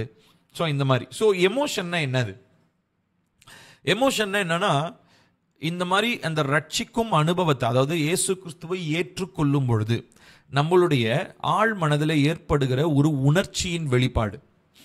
சரிங்களா. இந்த உணர்ச்சியின் வெளிப்பாடை நம்ம எப்படி சொல்ல முடியும் அப்படின்னு சொன்னா, இதை வந்து இந்த உணர்ச்சி அப்படின்னா அழுகிறது, சிரிக்கிறது, இந்த மாதிரி மாத்திரம் கிடையாது. ஆத்மார்த்தமா நான் ஒரு செயல்ல கொண்டு வரக்கூடிய ஒரு உணர்வு, அதுதான் நம்ம வாசிக்கிறோம் பாருங்க. ஏசப்பா கூட அடிப்படையான ஒரு கட்டளையாக சீஷர்கள்கிட்ட சொன்னார். மத்திய 22:37 இயேசு அவனை நோக்கி, உன் தேவனாகிய கர்த்தரிடத்தில் உன் முழு இருதயத்தோடும் உன் முழு ஆத்மாவோடும் முழு மனதோடும், பாருங்க ரெட்ல போட்டிருக்கேன், அன்பு கூறுவாயாக. டு லவ், அன்பு கூறுதல்ன்றது ஒரு எமோஷன் இல்லைங்களா? அதாவது அவரை நேசிக்கணும், நான் அவரை மனசார நேசிக்கணும். இப்போ ஆராதனை நேரங்கள், நம்ம தேவனுடைய வார்த்தையை தியானிக்கிற நேரங்கள், அதெல்லாம் எதனால பண்றோம்? இன்ஃபேக்ட் நம்ம ரிலேஷன்ஷிப்பே எதனுடைய அடிப்படையில் தான் இருக்குது? நேசத்தின் அடிப்படையில் தான் இருக்கு இல்லைங்களா? அன்பின் அடிப்படையில் தான் நம்ம செய்கிறோம். இன்ஃபேக்ட் ஒருத்தருக்கு ஒருத்தர் நமக்குள்ளே என்னதான் இருக்கணுமா? அன்பு தான் இருக்கணுமா? பாருங்க, இந்த அன்பு கூறுதல் அப்படின்றது இது வந்து ஒரு பார்ட் ஆஃப் ஃபெய்த். அப்போ எனக்குள்ள இருக்கிறதானே எமோஷன்ல நான் என்ன பண்றேன்? அவரை நேசிக்கிறேன். அது வந்து விசுவாசத்தினுடைய ஒரு ஒரு அடிப்படையாக இருக்கிறது. சரிங்களா? ஸோ அப்போ நிறைய நேரம் வந்து அப்போ விசுவாசம்னா ஒட்டு மொத்தமும் எமோஷன் தானா அப்படின்னா கிடையாது. அது வந்து ஒரு பார்ட், அவ்வளோதான். அப்போ நான் சொன்னது ஃபர்ஸ்ட் சிந்தை ஒரு பார்ட், அதில் காஸ்பலை ஒரு போட்டு வச்சிருக்கிறோம். அடுத்து ரெண்டாவதா எமோஷன் ஒரு பார்ட், உணர்வுகள், அதில் என்ன போட்டு வச்சிருக்கிறோம்? நேசம் அப்படின்றது. இதுதான் பேசிக். அது இல்லாமல் நம்ம நிறைய விதமான எமோஷன்ஸை நம்ம தேவனுடைய ராஜ்யத்தின் பிள்ளைகளாக நம்ம கடந்து வருவோம். பட் எல்லாவற்றிலும் will always be holding on to faith. ரெண்டாவதா. அடுத்தது மூன்றாவதா நாம் பார்க்கிறது என்ன அப்படின்னா ஃப்ரீ வில். இதுதான் சித்தம். 3 சொன்னேன் இல்லையா? ஆத்மாவில் சித்தம், சிந்தை, உணர்வு. இப்போ இதில் 3 இருக்குது. 2 பார்த்தாச்சு. ஒன்று அறிவு, அதாவது சிந்தை. சிந்தையில் மெமரிஸ், அதாவது என்னென்னலாம் நம்ம ஸ்டோர் பண்ணுறோம். உதாரணத்துக்கு வசனத்தை படிக்கிறது, வசனத்தை மனப்பாடம் பண்ணுறது, இதெல்லாமே சிந்தையில் இருக்கும். ஓகேவா? அடுத்து ரெண்டாவதாக என்ன சொன்னாங்க? உணர்வுகள். அது எதை பொறுத்ததுங்க? அவரை நேசிக்கிறது, அவரை கிட்டி சேர்றது, அவரை தேடுறது, இது எல்லாமே உணர்வுகளை சார்ந்து இருக்கிறது. அடுத்து மூன்றாவதாக ஃப்ரீ வில். இது என்னது? சித்தம்னு சொல்றோம். இப்போ இந்த சித்தம், இதுக்கு ஒரு போட்டோ போட்டிருக்க பாருங்க, 2 அம்புக்குறி, அதுல நடுவில் ஒரு அம்புக்குறி. அவரு இத்தனை பாதை இருக்குது, ஆனா அதுல ஒரு பாதையை அவர் தேர்ந்தெடுத்து அவரு போறாரு. பாருங்க, ரோமர் 6வது அதிகாரம் 17ஆம் வசனம், முன்னே நீங்கள் பாவத்திற்கு அடிமைகளாயிருந்தும் இப்பொழுது உங்களுக்கு ஒப்புவிக்கப்பட்ட உபதேச சட்டத்திற்கு நீங்கள் மனப்பூர்வமாய் கீழ்ப்படிந்ததினாலே. பாருங்க, அந்த வேர்டை நான் ரெட் கலர்ல போட்டிருக்கேன். இப்போ இந்த சுவிசேஷத்தை ஒருத்தங்க வந்து பிரசங்கிக்கும் போது உங்களை யாரும் கட்டாயப்படுத்தல. கத்தி முனையில ஏய் கீழ்ப்படுகிறியா இல்லையா, இல்லை துப்பாக்கி முனையில தலையில கன்னை பாயிண்ட் பண்ணி உங்களை காஸ்பல் ஏத்துக்க வைக்கல. நீங்க என்ன பண்ணீங்க? இதான் மனப்பூர்வமா, yes I will follow Jesus, இயேசுவை நான் பின்பற்றுவேன், இயேசுவை நான் விசுவாசிப்பேன் அப்படின்னு சொல்லி நீங்க என்ன பண்ணீங்க அப்படின்னா உங்களுடைய வாழ்க்கையில ஒரு தீர்மானம் எடுத்தீங்க. அதுதான் நம்ம என்னன்னு சொல்றோம் அப்படின்னா ஃப்ரீ வில், சித்தம். நம்ம சித்தத்தில் எடுக்கிற ஒரு தீர்மானம். ஸோ மனப்பூர்வமாய் கீழ்ப்படிந்ததுனாலே தேவனுக்கு ஸ்தோத்திரம். பாருங்க, இன்னொரு இடத்துல கூட வாசிக்கிறோம், யோவான் 1:12, அவருடைய நாமத்தின் மேல் விசுவாசம் உள்ளவர்களாய் அவரை ஏற்றுக்கொண்டவர்கள் எத்தனை பேர்களோ. பாருங்க, அந்த ரெட் கலர்ல இருக்கிற வேர்டை கவனிங்க. ஏற்றுக்கொண்டவர்கள், கட்டாயப்படுத்தி உள்ள யாருக்கிட்டையும் சொல்லல. அவங்க ஃப்ரீ வில்லில் சுயமா அவங்க என்ன பண்ணிட்டாங்க? ஏற்றுக்கொண்டுட்டாங்க. அத்தனை பேர்களும் தேவனுடைய பிள்ளைகளாகும்படி அவர்களுக்கு அதிகாரம் கொடுத்தார். சரிங்களா? இப்போ இது வரைக்கும் சொன்னது புரிஞ்சதுங்களா? ஸோ இப்போ 2 விஷயத்தை நம்ம பார்த்துருக்கோம். முதலாவது டாக்ட்ரினல் ஃபெய்த். இது என்னன்னு சொல்லி சொன்னேன், உபதேசம். அது உள்ள இருக்கிற போதனைகளின் அடிப்படையில் அவர் நம்ம விசுவாசிக்கிறவர் யாருன்னு அறிஞ்சு அவர் மேல விசுவாசத்தை வைக்கிறது. அடுத்ததா பார்த்தோம் ரட்சிக்கும் விசுவாசம். ரட்சிக்கும் விசுவாசத்துல 3 இருக்குது. ஏன்னா ரட்சிப்பு வந்து ஆத்துமாக்கு தான் இருக்குது இல்லையா? ஸோ அந்த ஆத்துமாவில் என்னென்ன இருக்குன்னு சொன்னா சித்தம், சிந்தை, உணர்வு.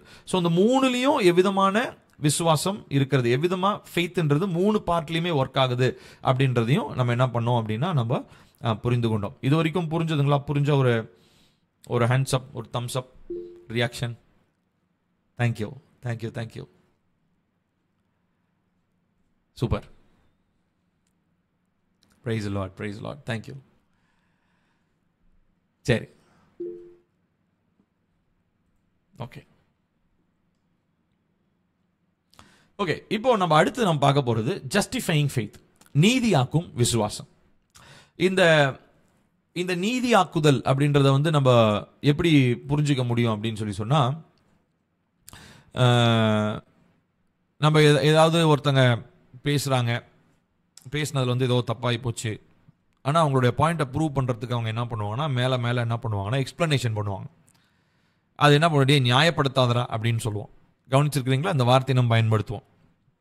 அதாவது ஒருவேளை நான் சொல்ல வந்ததை ஒருத்தங்க தப்பாக புரிஞ்சுட்டான்னு வச்சுக்கோங்களேன், நான் மேற்கொண்டு ஒரு விளக்கம் சொல்லி நான் சொல்ல வந்த விஷயத்த நான் சொல்லுவேன். ஆனால் அவங்க அதை எப்படி எடுத்துப்பாங்கன்னா, நியாயப்படுத்தாத, நீ இந்த வார்த்தையை தான் நான் சொன்னேன், இப்படி தானே சொன்னேன் அப்படின்லாம் பேசுவாங்க. ஸோ இந்த இந்த நியாயப்படுத்துதல் அதுக்கும் ஜஸ்டிஃபை தான் பண்ணுவாங்க.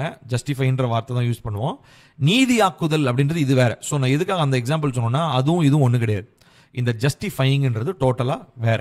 சரி, இந்த ஜஸ்டிஃபைன்றது இந்த தமிழில் இருக்கிற வார்த்தை தான் சரியான வார்த்தை.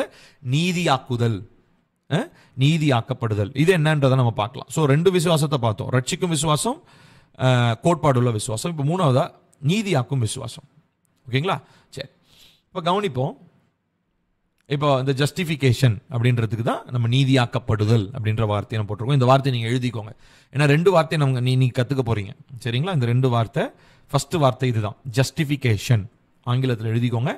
தமிழில் நீதியாக்கப்படுதல். ஓகேங்களா? சரி, பாருங்க, இதுல முக்கியமான ஒரு விஷயத்தை நம்ம புரிந்து கொள்ள வேண்டும். அதாவது இந்த நீதியாக்குகிற விசுவாசம், ஏன்னா விசுவாசம் தான் அடிப்படை. இப்போ இது இது எதற்கு நமக்கு தேவைப்படுகிறது? இந்த ஜஸ்டிஃபையிங் ஃபெய்த் நமக்கு எதுக்கு தேவைப்படுது அப்படின்னு சொன்னா, தேவனுடைய பார்வையில நான் எப்படியாக இருக்கிறேன், have am I in the sight of God. தேவன் என்ன பரலோகத்திலிருந்து பில்லியாகி என்னைய பார்க்கும்போது என்னை எப்படி அவர் பார்க்குறாரு? என்னை அவர் பார்க்கும்போது நான் எப்படிப்பட்ட ஒரு ஒரு தோரணையில் ஒரு தோற்றத்தில் இருக்கிறேன்? இதை புரிஞ்சுக்கிறதுக்கு தான் நமக்கு இந்த நீதியாக்குகிற விசுவாசம் நமக்கு தேவைப்படுகிறது. சரிங்களா? ஸோ அப்போ ஜஸ்டிஃபிகேஷன் அப்படின்றது என்ன அப்படின்னா, இது நம்ம ஏதோ உணர்ற ஒரு உணர்ச்சி இல்லை. இப்போ நான் சொன்னேன் இல்லைங்களா, ரட்சிக்கும் விசுவாசத்தில் நம்ம அன்பு கூறுறது, நேசிக்கிறது, அதெல்லாம் சொன்னேன். அந்த மாதிரி ஜஸ்டிஃபிகேஷனை நம்ம ஃபீல் பண்ண முடியாது. அதாவது என்ன சொல்றது, வெளிப்படையான ஒரு மாற்றமாகவோ வெளிப்படையான ஒரு விஷயமாகவோ நீதி அப்படின்ற விஷயத்தை வெளிப்படையா நம்மளால என்ன பண்ண முடியாதுன்னா உணர முடியாது. அது நீங்க வார்த்தையினால விவரிக்கவும் முடியாது. நான் சொல்றது உங்களுக்கு புரியுதுங்களா? ஆனா என்ன நடக்குதுன்னா, பரலோகத்துல என்ன பற்றியதான ஒரு ரெக்கார்டு ஒன்று மாறிடுச்சு. நான் சொல்றது உங்களுக்கு புரியுதா? ஃபர்ஸ்ட் கோட்பாடுள்ள விசுவாசம், ரட்சிக்கும் விசுவாசம் 2 பார்த்துட்டோம். இப்போ நீதியாக்குற விசுவாசத்துல இது மேட்டர் என்னன்னா, இது எதுவுமே இங்க நடக்கிற விஷயம் இல்லை. பரலோகத்துல சிங்காசனத்துல வீட்டு இருக்கிற தேவன் என்ன உங்களை ஒவ்வொருத்தரையும் பார்க்கும்போது எப்படிப்பட்ட பார்வையில பார்க்கிறாரு, அந்த ரெக்கார்டுக்கு தேவை என்ன அப்படின்னா நீதியாக்குகிற விசுவாசம். ஒரு எக்ஸ்பிளனேஷன், ஒரு உதாரணம் உங்களுக்கு சொன்னா உங்களுக்கு புரியும். ஒரு வசனம் வாசிக்கலாமா? வசனம் வாசிச்சுட்டு ஒரு இல்லஸ்ட்ரேஷன் நான் உங்களுக்கு சொல்றேன் பாருங்க. ரோமர் 8வது அதிகாரம் 33ஆம் வசனம். தேவன் தெரிந்து கொண்டவர்கள் மேல் குற்றம் சாட்டுகிறவன் யார்? தேவனே அவர்களை நீதிமான்கள் ஆக்குகிறவர். ஸோ நீதிமான்கள்னா என்ன, அதனுடைய விளைவு என்ன அப்படின்றத நம்ம பார்க்கலாம். சரிங்களா? ஸோ சரி, இங்க ஒரு பாருங்க. இப்போ ஒரு போட்டோ போட்டிருக்கேன் பாருங்க. இவர் யாரு அப்படின்னா, இவர் இவருடைய முகத்தினுடைய பாதி முகத்தை பார்க்கும்போது ஒரு சைனீஸ் மாதிரி இருக்கிறார். சரிங்களா? ஒரு எக்ஸாம்பிளுக்கு தான் நான் வச்சிருக்கேன். ஒரு ஏஷியன் மாதிரி இருக்கார். இப்போ இவர் என்ன பண்றாருன்னா, பல வருஷமா அமெரிக்கா தேசத்தில் போய் வேலை செய்கிறார். சரிங்களா? வேலை செய்கிறவர் என்ன பண்றாருன்னா, அங்கே அந்த ஊரை அந்த தேசம் அவருக்கு ரொம்ப பிடிச்சிருச்சு. அதனால என்ன பண்றாருன்னா, இவர் அந்த தேசத்தில் குடிமகன் ஆவதற்காக, சிட்டிசன்ஷிப் வாங்கிறதுக்காக இவர் அப்ளை பண்றாரு. உடனே என்ன ஆகுது அப்படின்னு சொன்னால், இவருடைய பேர் இது வரைக்கும் முதல்ல இவர் போகும்போது எப்படி இருந்திருப்பாரு, ஒரு டூரிஸ்டாக இருந்திருப்பாரு, இல்லை ஒரு வீசா வாங்கிட்டு ஒரு ஸ்டாஃபாக போயிருந்திருப்பார், எம்ப்ளாயி, வேலை செய்கிற வேலைக்காரராக போயிருந்திருப்பார். ஆனால் இப்போ போய் ஒரு சிட்டிசன்ஷிப்பாக அப்ளை பண்ணுறாருன்னு வச்சுப்போமே. அப்ளை பண்ணோன்னா அவருக்கு சிட்டிசன்ஷிப் கிடச்சிருச்சு. இப்போ ட்ரம்ப் கொடுக்க மாட்டார், பட் ஒரு உதாரணத்திற்கு சிட்டிசன்ஷிப் கிடச்சிருச்சுன்னு வச்சுப்போமே. இப்போது கிடச்ச உடனே இவர் என்ன பண்ணுறாருன்னா, அமெரிக்கா கொடி எடுத்து அப்படி நெஞ்சில் குத்திக்கிட்டு இவர் அப்படியே பயங்கரமாக சந்தோஷமாக இருக்கிறாரு. கவனிக்கணும், இப்போ இவருடைய பேர் அமெரிக்க அரசாங்கத்தினுடைய குடிமதிப்பில் குடிமகனாக இவர் மாறிட்டார். கரெக்டா? இவருக்கு ஏதாவது இதனால மாற்றம் வந்துச்சா? அதாவது சைனீஸ் மாதிரி இருக்கிற ஒரு திடீர்னு அமெரிக்கன் மாதிரி தோற்றம் மாறுனுச்சா? இல்லை இவருடைய அதாவது வெளிப்பிரகாரமான அமைப்பில், இல்லை அவருடைய வாழ்க்கை முறையில் ஏதாவது ஒரு மாற்றம் வந்துச்சா? இல்லை. ஆனால் இவரை பற்றியதான ஒரு தகவல் அந்த அரசாங்கத்தில் என்ன ஆயிடுச்சு, மாறிடுச்சு. இதுக்கு முன்னாடி அவர் எப்படி இருந்தார்? வேலை செய்கிற வேலைக்காரனா உள்ளே வந்தார். ஆனால் இப்போ குடிமகனாக மாறினதுனால இப்போ இவருக்கு ஓட்டு உரிமம் அது இதுன்னு எல்லாமே அந்த குடிமகனுக்கு என்னென்னலாம் கிடைக்குமோ அது எல்லாமே கிடைச்சிரும். ஆனா இது வந்து வெளிப்படையாவோ உள்பிரகாரமாகவோ இவரை ஏதாவது அது பாதிக்குமா? பாதிக்கவே பாதிக்காது. எப்பயும் போலதான் இருப்பார். அவங்க சைனா ஊர்ல இருந்து வந்திருந்தாருன்னா அந்த ஊர்ல என்ன சாப்பிட்டுட்டு இருந்தாரோ அதே தான் சாப்பிட்டு இருந்திருப்பார் இன்னும். ஆனா அங்க அரசாங்கத்தினுடைய பார்வையில இவர் யாருன்றது மாறிடுச்சு. புரியுதுங்களா உங்களுக்கு? இதுதான் நீதியாக்கப்படுதல். ஸோ ரைச்சஸ்னஸ் ஜஸ்டிஃபையிங் என்ன அர்த்தம்னா, நான் ரட்சிக்கப்பட்டேன், தேவனுடைய பிள்ளையா மாறிட்டேன், அவரை விசுவாசிக்கிறேன். இப்போ இந்த நீதியை வந்து நான் வெளியெல்லாம் காண்பிக்க முடியாது. வெளியெல்லாம் வந்து என்ன சொல்றது, என்னுடைய செயல்கள் நான் செய்யலாம். என்னுடைய செயல்களை நீதியாக்குகிற மாதிரி. இப்போ இவர் குடிமகன் ஆயிட்டார்னா ஒரு போய் ஓட்டு போடலாம், இந்த மாதிரி செயல்களை செய்யலாம். இவருக்கு ஏதாவது வெளிப்படையான ஒரு தோற்றத்தில் மாற்றம் அந்த மாதிரி ஏதாவது மாறுதா? இல்லை, எல்லாமே ஒண்ணுதான். அப்போ என்ன ஆகுதுன்னா, பரலோகத்தில் நான் இயேசுவை ஏற்றுக்கொண்டதுனால பரலோகத்தில் என்ன பார்க்குற பார்வை பரலோகத்தில் மாற்றப்பட்டுடுச்சு. ஏன்னா இப்போ இயேசு கிறிஸ்துவனுடைய நீதியினால தான் என்ன தேவன் பார்க்கிறாரு. புரியுதுங்களா? பாருங்க, இந்த வசனத்தை நம்ம வாசிக்கிறோம். ரோமர் 5:1 இவ்விதமாக நாம் விசுவாசத்தினாலே நீதிமான்கள் ஆக்கப்பட்டிருக்கிறபடியால் நம்முடைய கர்த்தராகிய இயேசு கிறிஸ்துவின் மூலமாய் தேவனிடத்தில் சமாதானம் பெற்றிருக்கிறோம். பாங்க, ரெட்ல இருக்கிறத மாத்திரம் நீங்க அண்டர்லைன் பண்ணிக்கோங்க உங்க பைபிள்ல. விசுவாசத்தினாலே நீதிமான்கள் ஆக்கப்பட்டிருக்கிறோம். இந்த ரைச்சஸ்னஸை கெயின் பண்றதுக்கு நம்ம, அதாவது பெற்றுக்கொள்றதுக்கு நம்ம எதுவும் பண்ணல, விசுவாசிச்சோம், அவ்வளவுதான். ஆனா இப்போ ஒருவேளை இந்த இல்லஸ்ட்ரேஷன், இந்த ஒரு சம்பவத்தில் நான் சொன்னேன் இல்லைங்களா, கதையில சொன்னேன், இவரு அமெரிக்க குடிமகன் ஆகிறதுக்கு எவ்வளவு காசு கொடுத்தாரு, என்ன பண்ணாருலாம் நமக்கு தெரியாது. இன்ஃபேக்ட் நம்ம ரோமர்ல கூட அப்போஸ்தலர்ல கூட நம்ம வாசிக்கிறோம். பவுல் என்ன பண்றாருங்க, வந்து ஒரு இடத்துல வந்து பாத்தீங்கன்னா நான் ரோம பிரஜை அப்படின்னு சொல்றாரு. அதுக்கப்புறம் அவர் இது பண்ணிட்டு இருக்கிறதான அந்த 100க்கு அதிபதி என்ன சொல்றான் அப்படின்னா, நான் வந்து இந்த சிட்டிசன்ஷிப்பை அதிக விலை கொடுத்து நான் வாங்கினேனே அப்படின்னு சொல்லி அந்த 100க்கு அதிபதி பவுல் கிட்ட இருக்கிறதான அந்த அதிபதி பேசுகிறத நம்ம பார்க்கிறோம். இப்போ அந்த மாதிரி சிட்டிசன்ஷிப்பை காசு கொடுத்து வாங்குறாங்க. இப்போ இங்க நீங்க கவனிச்சு பாத்தீங்கன்னா நம்ம எதுவுமே பே பண்ணல. இந்த ரைச்சஸ்னஸ், அதாவது பரலோகத்துல என்ன பற்றியதான ரெக்கார்டு மாறுறதுக்கு நான் ஏதாவது பே பண்ணனா? எதுவுமே பே பண்ணல. ஆனா எனக்கு எப்படி வந்துச்சு? அது விசுவாசத்தினாலே வந்துச்சு. அதனாலதான் அது பேர் என்னன்னு சொல்றோம், நீதியாக்குகிற விசுவாசம். சோ இந்த விசுவாசம் வெளிப்பிரகாரமா எனக்கு ஏதாவது மாற்றத்தை ஏற்படுத்துதா? எந்த மாற்றத்தையும் அது ஏற்படுத்தல. இன்ஃபேக்ட் அது என்ன பண்ணுதுன்னா, பரலோகத்துல என்ன பற்றியதான ரெக்கார்டு அது மாத்திருச்சு. சரிங்களா? தேவனுடைய பார்வையில நான் இயேசு கிறிஸ்துவை விசுவாசிப்பதனாலே நான் நீதிமானாக்கப்பட்டுட்டேன் அப்படின்னு சொல்லி என்ன டிக்ளேர் பண்ணிட்டாங்க. எங்க? பரலோகத்துல. பூமியில இல்ல. பூமியில எந்த மாற்றமும் இருக்காது, பரலோகத்துல இது நடந்திருக்கு. இதுதான் நம்ம என்ன சொல்றோம்னா நீதியாக்குகிற விசுவாசம். பாருங்க, நான் இதுதான் இந்த படத்தை நான் போட்டிருக்கிறேன். ஆக்சுவலி இந்த போன சண்டே நான் இதை பத்தி நான் பேசினேன். இயேசு நம்முடைய மாற்றாக வந்தார். ஒவ்வொரு சண்டேவும் ஜீசஸை பத்தி, நோயிங் ஜீசஸ் அப்படின்னு சொல்லி ஒரு சீரீஸாக நான் பேசிட்டு இருக்கேன். இயேசுவை அறிந்து கொள்ளும் போது அவர் அதிகமாக நேசிக்கலாம், அவர் அதிகமாக நேசிச்சா அவரை போல மாறலாம் அப்படின்ற புரிதல்ல அதை பற்றி பேசிட்டு இருக்கோம். ஸோ அந்த வீடியோ சீக்கிரம் யூடியூப்ல வரும், நீங்கள் அதை கண்டிப்பாக பாருங்க. இல்லைன்னா நம்முடைய லைவ் வீடியோ நீங்கள் பாருங்க. இதில் பாருங்களேன், இங்கே என்ன நடக்குதுன்னா, ஒருத்தருக்கு பதிலாக இன்னொருத்தர். அப்போ என்ன நடந்ததுன்னா, இங்கே 2 டிரான்ஸ்ஃபர் நடந்துச்சு. ஒன்று, என்னுடைய பாவத்தை அவர் எடுத்துக்கொண்டாரு, அவர்கிட்ட இருந்த நீதி இப்போ என் மேலே வந்துருச்சு. புரியுதுங்களா? என்னுடையதை அவர் ஏற்றுக்கொண்டார், அவருடையதை நான் எடுத்துக்கொண்டேன். புரியுதுங்களா? அவர் ஏற்றுக்கொண்டு, அவர் நிறைய பேர் அவர் பாவியாயிட்டாருன்னு சொல்லுவாங்க. அவர் பாவியாளர், பாவத்தை அவர் முறித்து விட்டார். பாவமாக்கப்பட்டு என்னுடைய பாவத்தை அவர் சுமந்து அவர் என்ன பண்ணிட்டாருன்னா, அவர் அதை சிலுவையிலே அந்த மரணத்தோட, அதான் பாவத்தின் சம்பளம் மரணம்னு சொல்றோம் இல்லைங்களா, அந்த மரணத்தோட அது எல்லாமே முடிஞ்சிருச்சு. அப்போ உயிர்த்தெழுதல்ல அந்த பாவத்தை எல்லாம் மேற்கொண்டு உயிர்த்தெழுதல்ல இப்ப நமக்கு புதிய உயிர்த்தெழுதல் நம்பிக்கையும் நமக்கு நீதியையும் அவர் கொடுக்கிறார் அப்படின்னு சொல்லி நம்ம பார்க்கிறோம். 2 கொரிந்தியர் 5:21, நாம் அவருக்குள் தேவனுடைய நீதியாகும்படிக்கு பாவம் அறியாத அவரை நமக்காக பாவமாக்கினார். இதுதான் அந்த இந்த வசனம், இந்த வர படம் இருக்கு இல்லைங்களா, இதனுடைய புரிதல் இந்த வசனம் தான். ஓகேங்களா? அடுத்ததான் நாம் பார்க்கிறது இன்ட்வெல்லிங் ஃபெய்த், உள்ள இருக்கிற வசிக்கும் விசுவாசம், நமக்குள்ள இருக்கிறதான விசுவாசம். சரிங்களா? அதை பத்தி நம்ம பார்க்கலாம். இப்போ ஒரு மனிதனுக்குள்ள தானாக ஒரு மனிதன் இயேசுவை ஏற்றுக்கொண்ட உடனே பாவம்லாம் திடீர்னு அப்படியே அவனை விட்டு எல்லாம் வெளியிலாம் போறது கிடையாது. இன்ஃபேக்ட் ரட்சிக்கப்பட்ட முதல் நாள்ல இருந்து நான் பாவம் செய்யாம பரிசுத்தமாகவே இருக்கிறேன் அப்படின்னு யாராலையும் சொல்லவும் முடியாது. அப்போ பாவத்தை வெளியேற்றுவதற்கு அவனுக்கு தினசரி அவன் ஒரு விஷயத்தை செய்ய வேண்டிய மனுஷன் வந்து ஒரு விஷயத்தை செய்யணும். அப்ப அவன் என்ன பண்ணும்? ரட்சிப்பை காத்துக்கொள்ளணும், பரிசுத்தமா இருக்கிறதுக்கு ஏதோ ஒரு முயற்சி அவன் எடுக்க வேண்டியதா இருக்கு இல்லைங்களா? பரிசுத்தத்தை காத்துக்கொள்றது எளிமையான விஷயமா? இல்ல, கடினமான விஷயம். அதுக்கு ஒரு முயற்சி இருக்கு.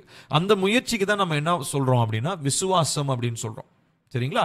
ஒரு வசனத்தை வாசிக்கலாம் பாருங்க. 1 யோவான் 5:4, தேவனால் பிறப்பது எல்லாம் உலகத்தை ஜெயிக்கும், நம்முடைய விசுவாசமே உலகத்தை ஜெயிக்கிற ஜெயம். ஸோ இப்போ ஒரு வெற்றியுள்ள ஒரு வாழ்க்கை, அதாவது இயேசுவை ஏற்றுக்கொண்டேன், விசுவாசியா இருக்கிறேன், இப்போ ராஜ்யத்தின் பிள்ளையா நான் இருந்து ஜெயமுள்ள ஒரு வாழ்க்கை வாழ்றதுக்கு எனக்கு என்ன தேவை? விசுவாசம் எனக்கு தேவை. இந்த விசுவாசம் எங்க இருக்குது? எனக்குள்ள இருக்குது. எதுக்காக எனக்குள்ள இருக்குது? என்ன இந்த உலகத்துல ராஜ்யத்திற்காக ஜெயிக்க வைக்கிறதுக்காக, நான் ஜெயம் எடுக்கிறதுக்காக. பிசாசு மேல, மாம்சத்தின் மேல, மனுஷங்க மேல, சூழ்நிலைகள் மேல, பல காரியங்கள் நம்மளை சுற்றி மேற்கொள்ளணும்னு நினைக்குது இல்லைங்களா? இது எல்லாவற்றுக்கும் மேல நமக்கு ஜெயம் தருவது என்னதுங்க? நமக்குள்ள இருக்கிறதான விசுவாசம். இது வந்து இன்டுவெல்லிங் ஃபெய்த், உள்ள இருக்கும், வசிக்கும், உள்ளே வசிக்கும் விசுவாசம் அப்படின்னு நம்ம சொல்றோம்.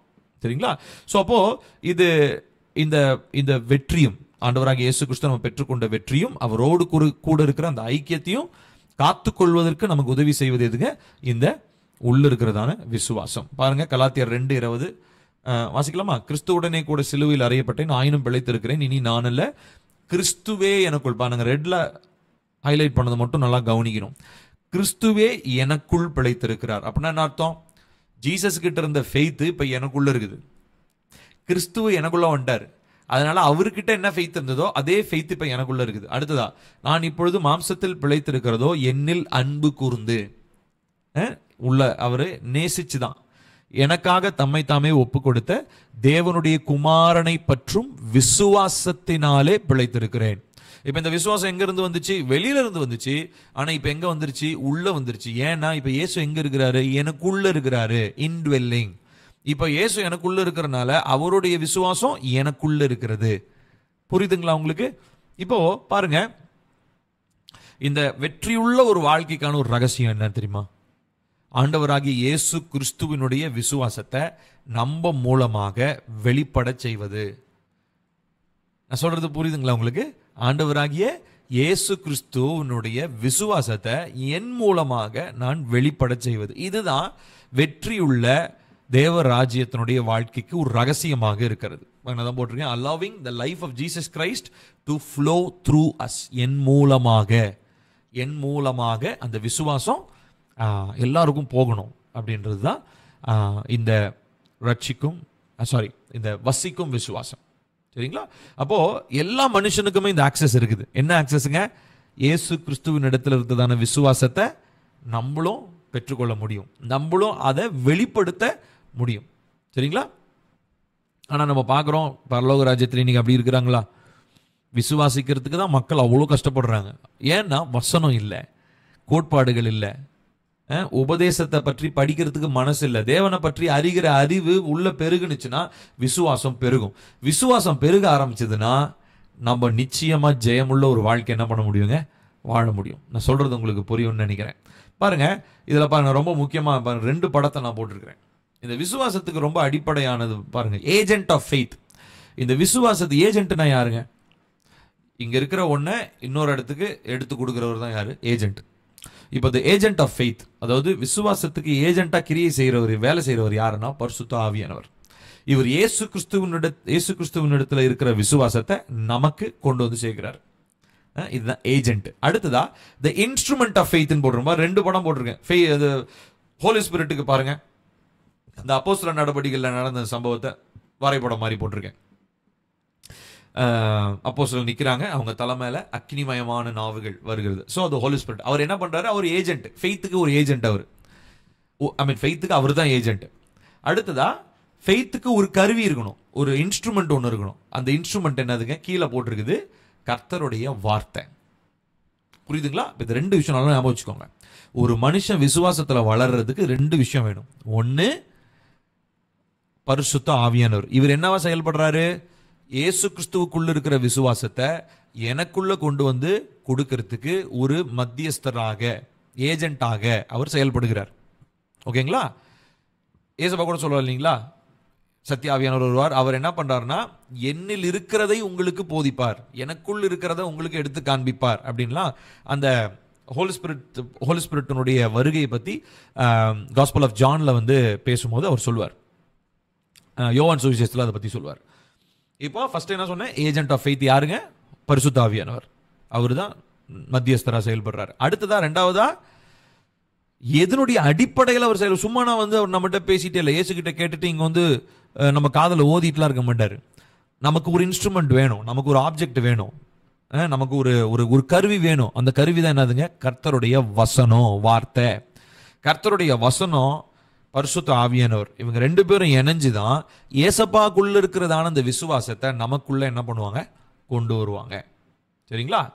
புரிஞ்சுதுங்களா? இப்போ இது வரைக்கும் எத்தனை பார்த்துருக்கோம்? நம்ம 3 பார்த்துருக்கோம், சாரி 4 பார்த்துருக்கோம். ஸோ முதலாவது என்ன பார்த்தோம் அப்படின்னா கோட்பாடு உள்ள விசுவாசம், டாக்ட்ரினல் ஃபெய்த். அடுத்தா நம்ம பார்த்தது ரட்சிக்கும் விசுவாசம். அடுத்து 3ஆவதா நம்ம பார்த்தது நீதியாக்கும் விசுவாசம். அடுத்து 4ஆவதா நாம் பார்த்தது வசிக்கும் விசுவாசம். அடுத்ததாக 5ஆவதா நாம் பார்க்க போறது தினசரி விசுவாசம். சரிங்களா? நான் சீக்கிரம் முடிச்சிடுறேன், கவனிங்க. தினசரி விசுவாசம். இதுல இன்னொரு வார்த்தை நீங்க எழுதிக்கோங்க. ஜஸ்டிபிகேஷன் நாங்க ஒன்று சொன்னோம் இல்லைங்களா, நீதியாக்கப்படுதல். அதே மாதிரி இது ஒரு வார்த்தை இருக்கு, எழுதிக்கோங்க. சாங்டிபிகேஷன், பரிசுத்தமாக்கப்படுதல். அது நீதியாக்கப்படுதல், இது பரிசுத்தமாக்கப்படுதல்.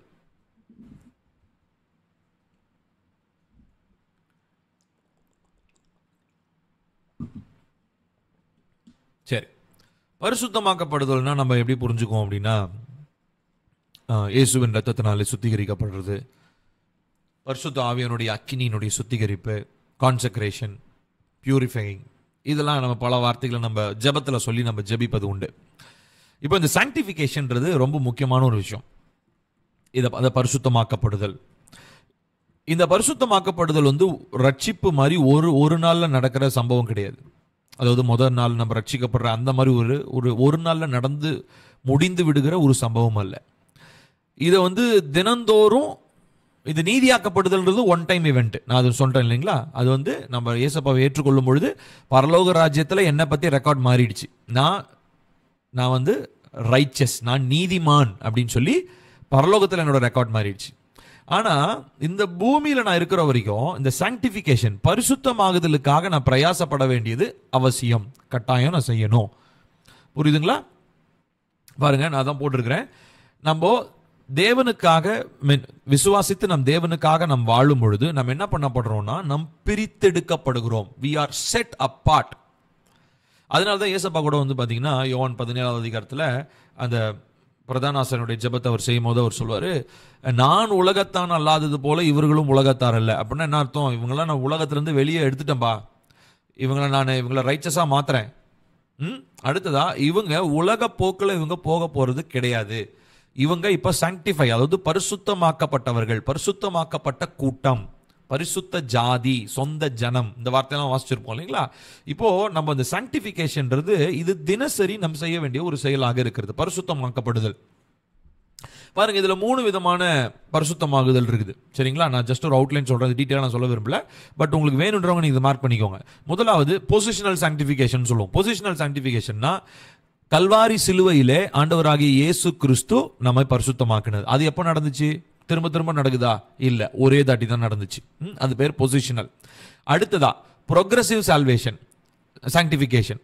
ஸோ இதனுடைய அர்த்தம் என்னன்னா, அதாவது கல்வாரி சிலுவையில் அவர் நடந்து முடிச்சினார் இல்லைங்களா, அதை வந்து நான் தினசரி என்ன பண்றேன்? நடைமுறைப்படுத்துறேன்.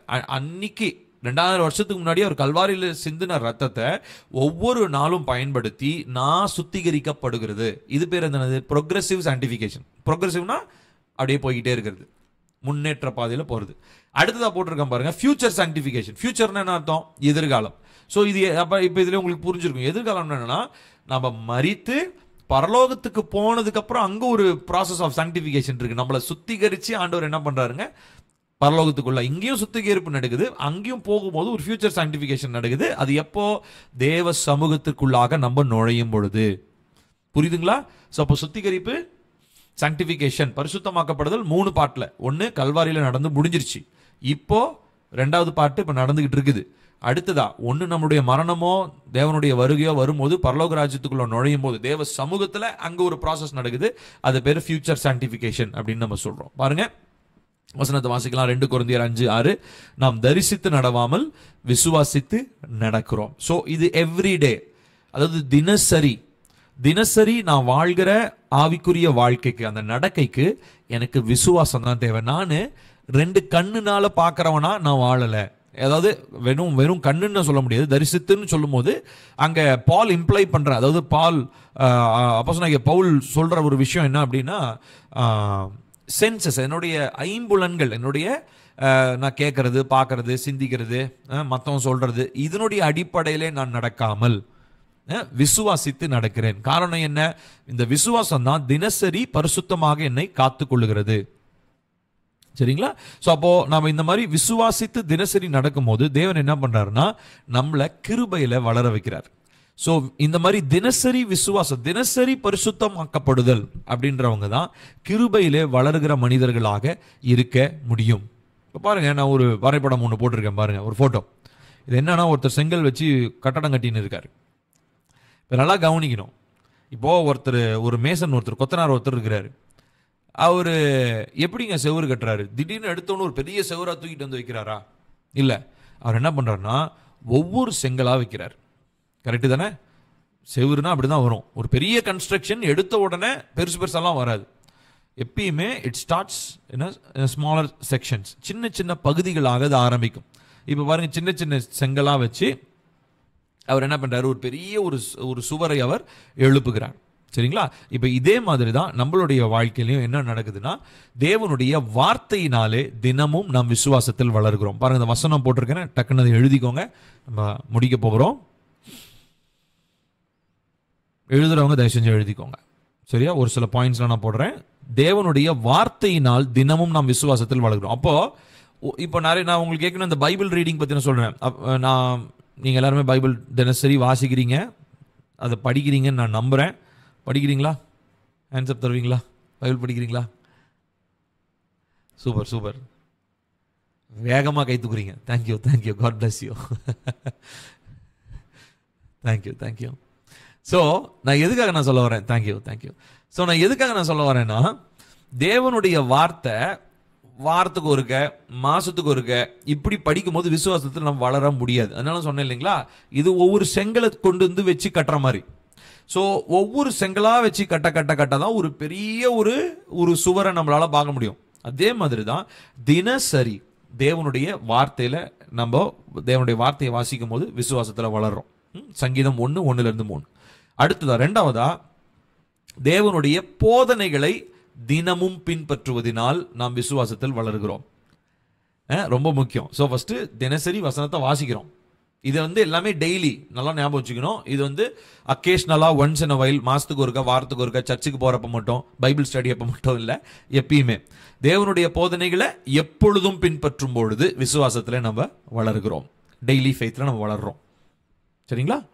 அடுத்து மூணாவதாக, தேவனை தேடும் பொழுது, when you seek the Lord, தேவனை தேடுறதுனா எங்க போய் தேடுறது? நம்ம வசனத்துல அவர் என்ன சொல்றாரு, அவர் சொன்னதுல இந்த வசனத்தினுடைய அர்த்தம் என்ன ஆராய்ந்து பார்த்து, அதுல இருந்து அவர் எனக்கு என்ன கற்றுக் கொடுக்கிறார், இப்படி என்னுடைய தேடல், அவரை குறித்து நான் இன்னும் அதிகமா நான் தேடணும். சரிங்களா? நம் விசுவாசத்தில் வளருகிறோம். அதுதான் பாருங்க, சங்கீதம் 27:8. நான் வசனம் வாசிக்கிற டைம்ல நீங்க ரெஃபரன்ஸ் மார்க் பண்ணிக்கோங்க, நீங்க வீட்டில் கண்டிப்பா படிக்கணும்.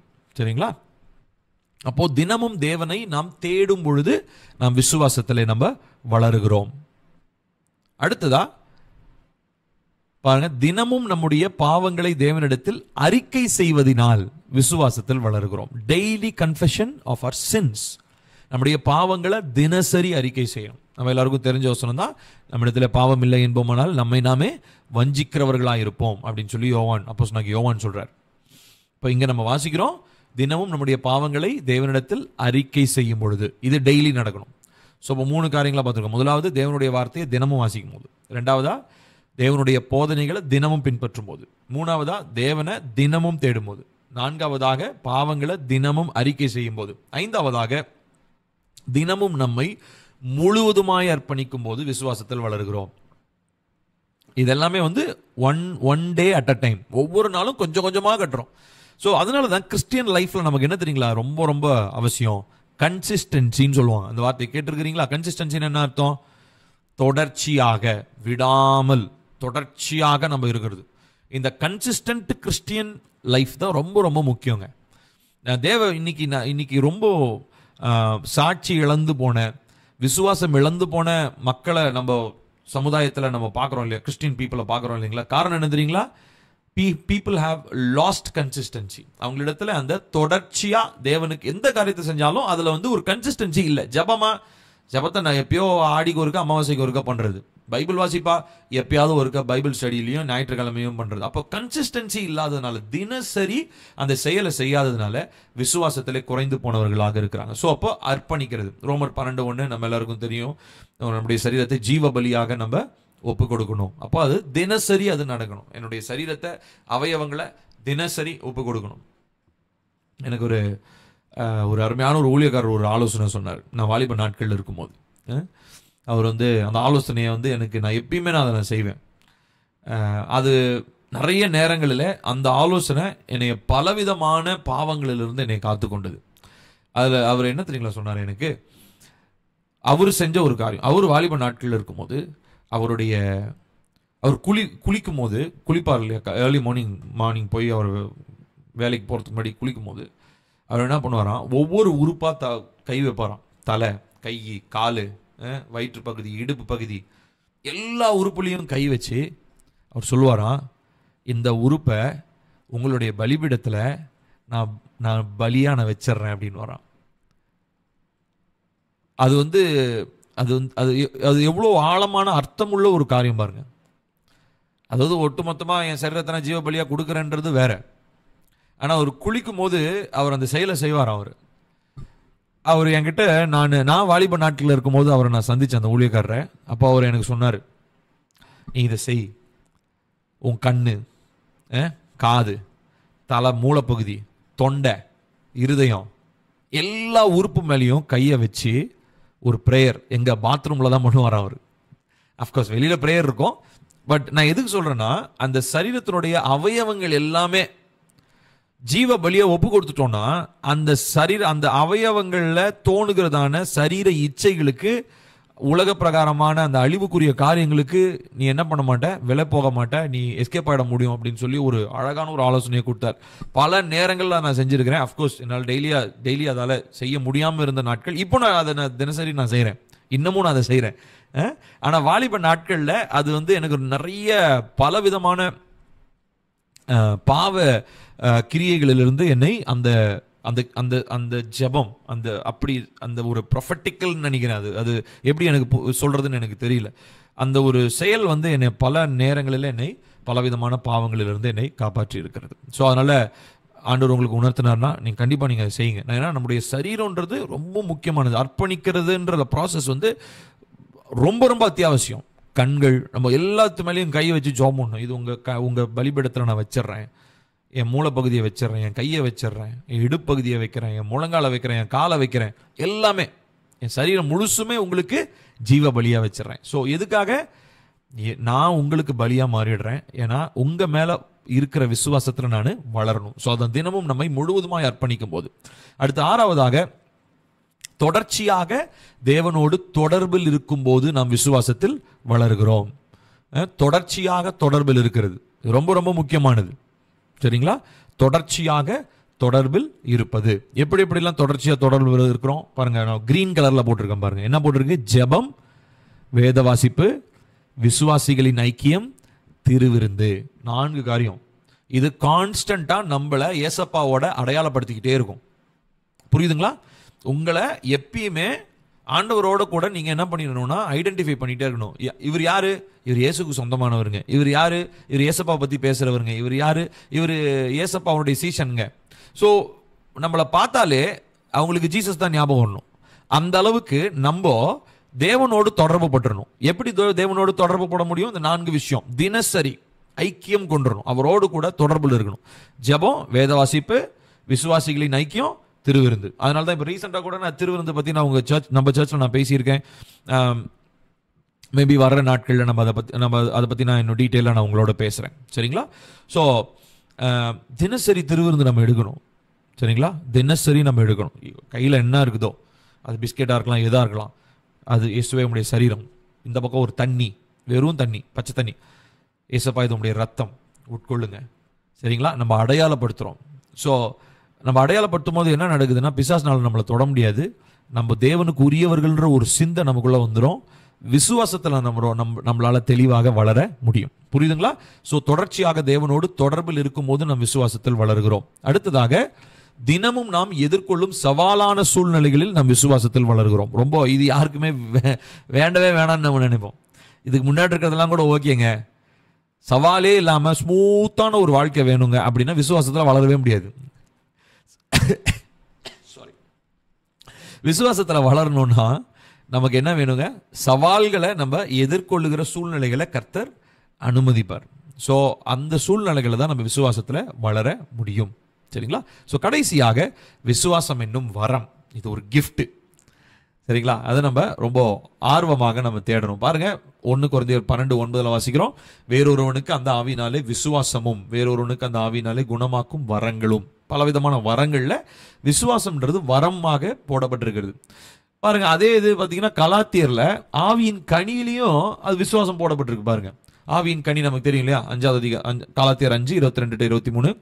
ஆவியின் கனியோ அன்பு, சந்தோஷம், சமாதானம், நீடிய பொறுமை, தயவு, நற்குணம், விசுவாசம், சாந்தம், இச்சை அடக்கம், இப்படிப்பட்டவைகளுக்கு விரோதமான பிரமாணம் ஒன்றும் இல்லை. பாருங்க, ஃபெய்த் எந்த அளவுக்கு முக்கியமா இருந்திருந்தா அது ஃப்ரூட் ஆஃப் த ஸ்பிரிட்லயும் இருக்குது. ஆவியின் கனியிலையும் விசுவாசம்னு இருக்குது, ஆவியின் வரங்களையும் விசுவாசத்தை பத்தி போடப்பட்டிருக்குது.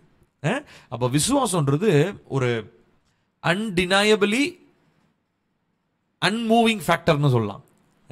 அதாவது மறுக்க முடியாத, அசைக்கப்படாத ஒரு ஒரு ஒரு ஒரு அடிப்படை ராஜ்யத்தின் பிள்ளைகளுக்கு அப்படின்னா அது என்னது? விசுவாசம். சரிங்களா? ஸோ அந்த ஃபெய்த், அந்த விசுவாசத்தில் நம்ம இருக்க வேண்டியது அவசியமாக இருக்கிறது. தான் போட்டிருக்கேன், both the gifts of the spirits and the fruit of the spirit have faith. ரெண்டிலுமே விசுவாசம் இருக்கிறத நம்மளால பார்க்க முடிகிறது. சரிங்களா? ஸோ ஃபர்ஸ்ட்லேருந்து வரலாம், ஒரு அவுட்லைன் பார்த்துடுறேன், முடிச்சிடலாம். ஸோ என்னென்ன பார்த்தோம்? எத்தனை விசுவாசங்க?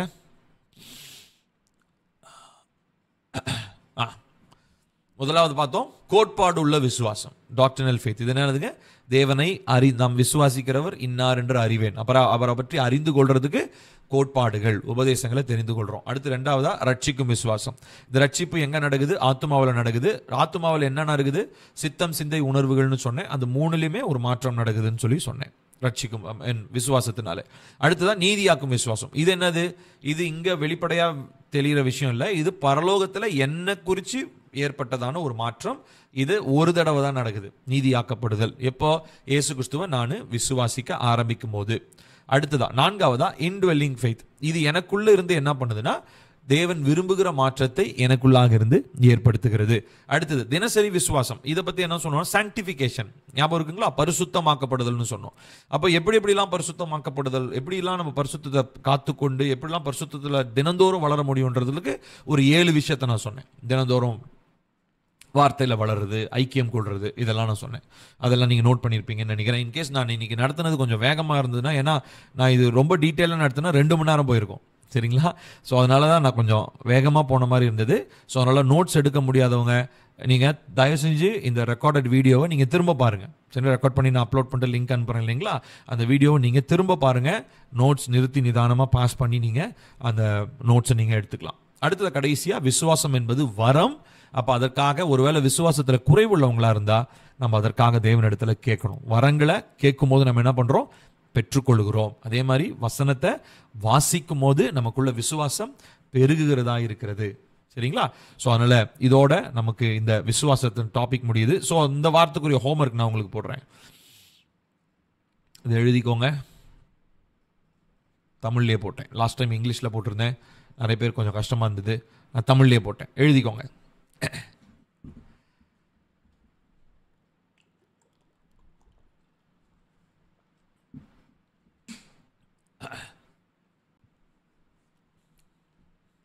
இதனுடைய ஸ்கிரீன்ஷாட்டை நான் குரூப்லயும் அனுப்புறேன். ஸோ நீங்க அதுலயும் பார்க்கலாம்.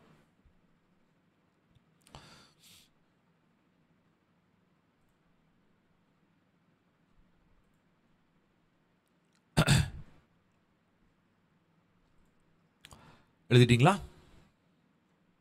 7 நாட்களுக்கு 7 பகுதிகள். அந்த பகுதிகளை நம்ம தியானிக்க போறோம். திரும்ப அடுத்த வாரம் நமக்கு செவ்வாய்க்கிழமை தான் இருக்க போகுது. ஸோ அதனால நீங்கள் ரெகுலராக எப்பயும் போல நீங்கள் டியூஸ்டே ஜாயின் பண்ணிக்கலாம். ஓகேங்களா? ஓகே, ஸோ வித் தட் நம்ம இன்னையோடைய செஷன் நமக்கு முடிவடைகிறது. இன்னைக்கு கண்டிப்பாக பேசினது உங்களுக்கு புரிஞ்சிருக்கும்னு நினைக்கிறேன். புரிஞ்சதுங்களா? ஒரு தம்ஸ் அப் கொடுப்பீங்களா? Thank you, thank you, thank you, thank you, thank you, thank you. Praise the Lord. Amen. Thank you. சரி, நம்ம ஜெபித்து நம்ம முடிக்கலாம். அன்பு மிரக்கமுள்ள எங்கள் நல்ல தகப்பனே, கிருபையான நல்ல இரவு வேலை காமுக்கு நன்றி சொல்கிறோம். இந்த நாளிலும் நாங்கள் நம்முடைய பிள்ளைகளாய், ராஜ்யத்தின் பிள்ளைகளாய் விசுவாசத்தினுடைய அடிப்படையை நாங்கள் கற்றுக்கொண்டோம். விசுவாசம் இல்லாமல் உங்களுக்கு பிரியமாக இருக்கிறது கூடாத காரியம் என்று உடைய வார்த்தையில் வாசிக்கிறோம். அந்த விசுவாசத்தில் நாங்கள் வளரணும். எங்களை ரட்சிக்கிற விசுவாசம், எங்களுக்குள்ள இருக்கிற விசுவாசம், உங்களை பற்றி அறிந்து கொள்றதுல எங்களுக்கு தேவைப்படுற விசுவாசம், இப்படி பல விதமான விசுவாசத்தின் வகைகளை குறித்து நாங்கள் இந்த நாளில் பார்த்தோம். எங்களோடு கூட நீங்கள் பேசியிருக்கிறீங்க. தேவனை அறிகிற அறிவில் நாங்கள் இன்னும் விருத்தி அடையணும், வளரணும், விசுவாசத்தில் பெருகணும். அந்த விசுவாசத்தில் நாங்கள் தினசரி அந்த பரிசுத்தமாகுதலில் வளர்றதுக்கு ஒரு சில ஆலோசனைகளை கர்த்தர் எங்களுக்கு கொடுத்துருக்குறீங்க. அதன்படி நாங்கள் தினசரி ஜெபத்திலும் வார்த்தையிலும் விசுவாசிகளுடைய ஐக்கியத்திலும் திருவிருந்திலும் உமோடு கூட தினசரி ஐக்கியத்தில் நாங்கள் இருக்கும் பொழுது, கொஞ்சம் கொஞ்சமாக நாங்கள் அதை செய்யும் பொழுது, விடாப்பிடியாய் அந்த முனைப்போடு நாங்கள் செய்யும் பொழுது, நிச்சயமாக எங்களுடைய வாழ்க்கையில் உம்முடைய மகிமையை நீங்கள் வெளிப்படுத்துவீர் என்றும், உம்மை அறிகிற அறிவிலே நாங்கள் வளர்ந்து மற்றவர்களுக்கு நாங்கள் உம்மை குறித்து சாட்சியாய் சொல்ல முடியும் என்பதை நாங்கள் நிச்சயம் அறிந்திருக்கிறோம். உம்முடைய வார்த்தையின் வல்லமையினாலே அந்த அறிவை நீர் எங்களுக்கு கற்றுக் கொடுத்து கொண்டிருக்கிறீர். ஒவ்வொரு முறையும் இந்த வசன பகுதிகள் எல்லாம் உடைய பிள்ளைகள் வாசிக்கும் பொழுது, தியானிக்கும் பொழுது, பரிசுத்த ஆவியானவரே நீர் அவர்களோடு கூட இருந்து அந்த வசனத்திலிருந்து வெளிப்பாடுகளை, ரகசியங்களை, மனக்கண்களை திறந்து அவருடைய மனக்கண்கள் வெளிச்சம் அடையும்படியாய், உணர்வுள்ளதாய் மாற்றப்படும்படியாய் ஆவியானவர் ஒவ்வொருவரோடும் கர்த்தர் பேசுவீராக. நீங்க மாத்திரம் உயர்ந்துருங்க, மகிமைப்படுங்க, வருகைக்காக எங்களை ஆயத்தப்படுத்துங்க. இயேசுவின் நாமத்துக்கு கேட்கிறோம் எங்கள் ஜீவனுள்ள நல்ல பிதாவே. ஆமேன், ஆமேன், ஆமேன், ஆமேன். ஸோ எல்லாருக்கும் இது புரிஞ்சிருக்குன்னு சொல்லி நான் நினைக்கிறேன், நம்புகிறேன். அண்ட் இன்கேஸ் புரியலன்னா இந்த வீடியோவை நீங்கள் திரும்ப அந்த ரெக்கார்டட் வீடியோவை நான் அப்லோட் பண்ணிட்டு ஒரு ஃபியூ மினிட்ஸ்லாம் உங்களுக்கு அனுப்பிடுறேன். அது கண்டிப்பாக நீங்கள் பாருங்கள். கண்டிப்பாக 2-3 தடவை கூட கேட்டு நீங்கள் அதை நோட்ஸ் எடுத்து வச்சுக்கோங்க. கண்டிப்பாக தேவனுடைய ஆவியானவர் நம்மோடு கூட பேசுவார். அடுத்த வாரம் செவ்வாய்க்கிழமை ஈவினிங் நான் உங்களை மீட் பண்ணுறேன். அது வரைக்கும் கர்த்தருடைய கிருபை உங்களை காத்துக்கொள்வதாக. Good night. God bless you.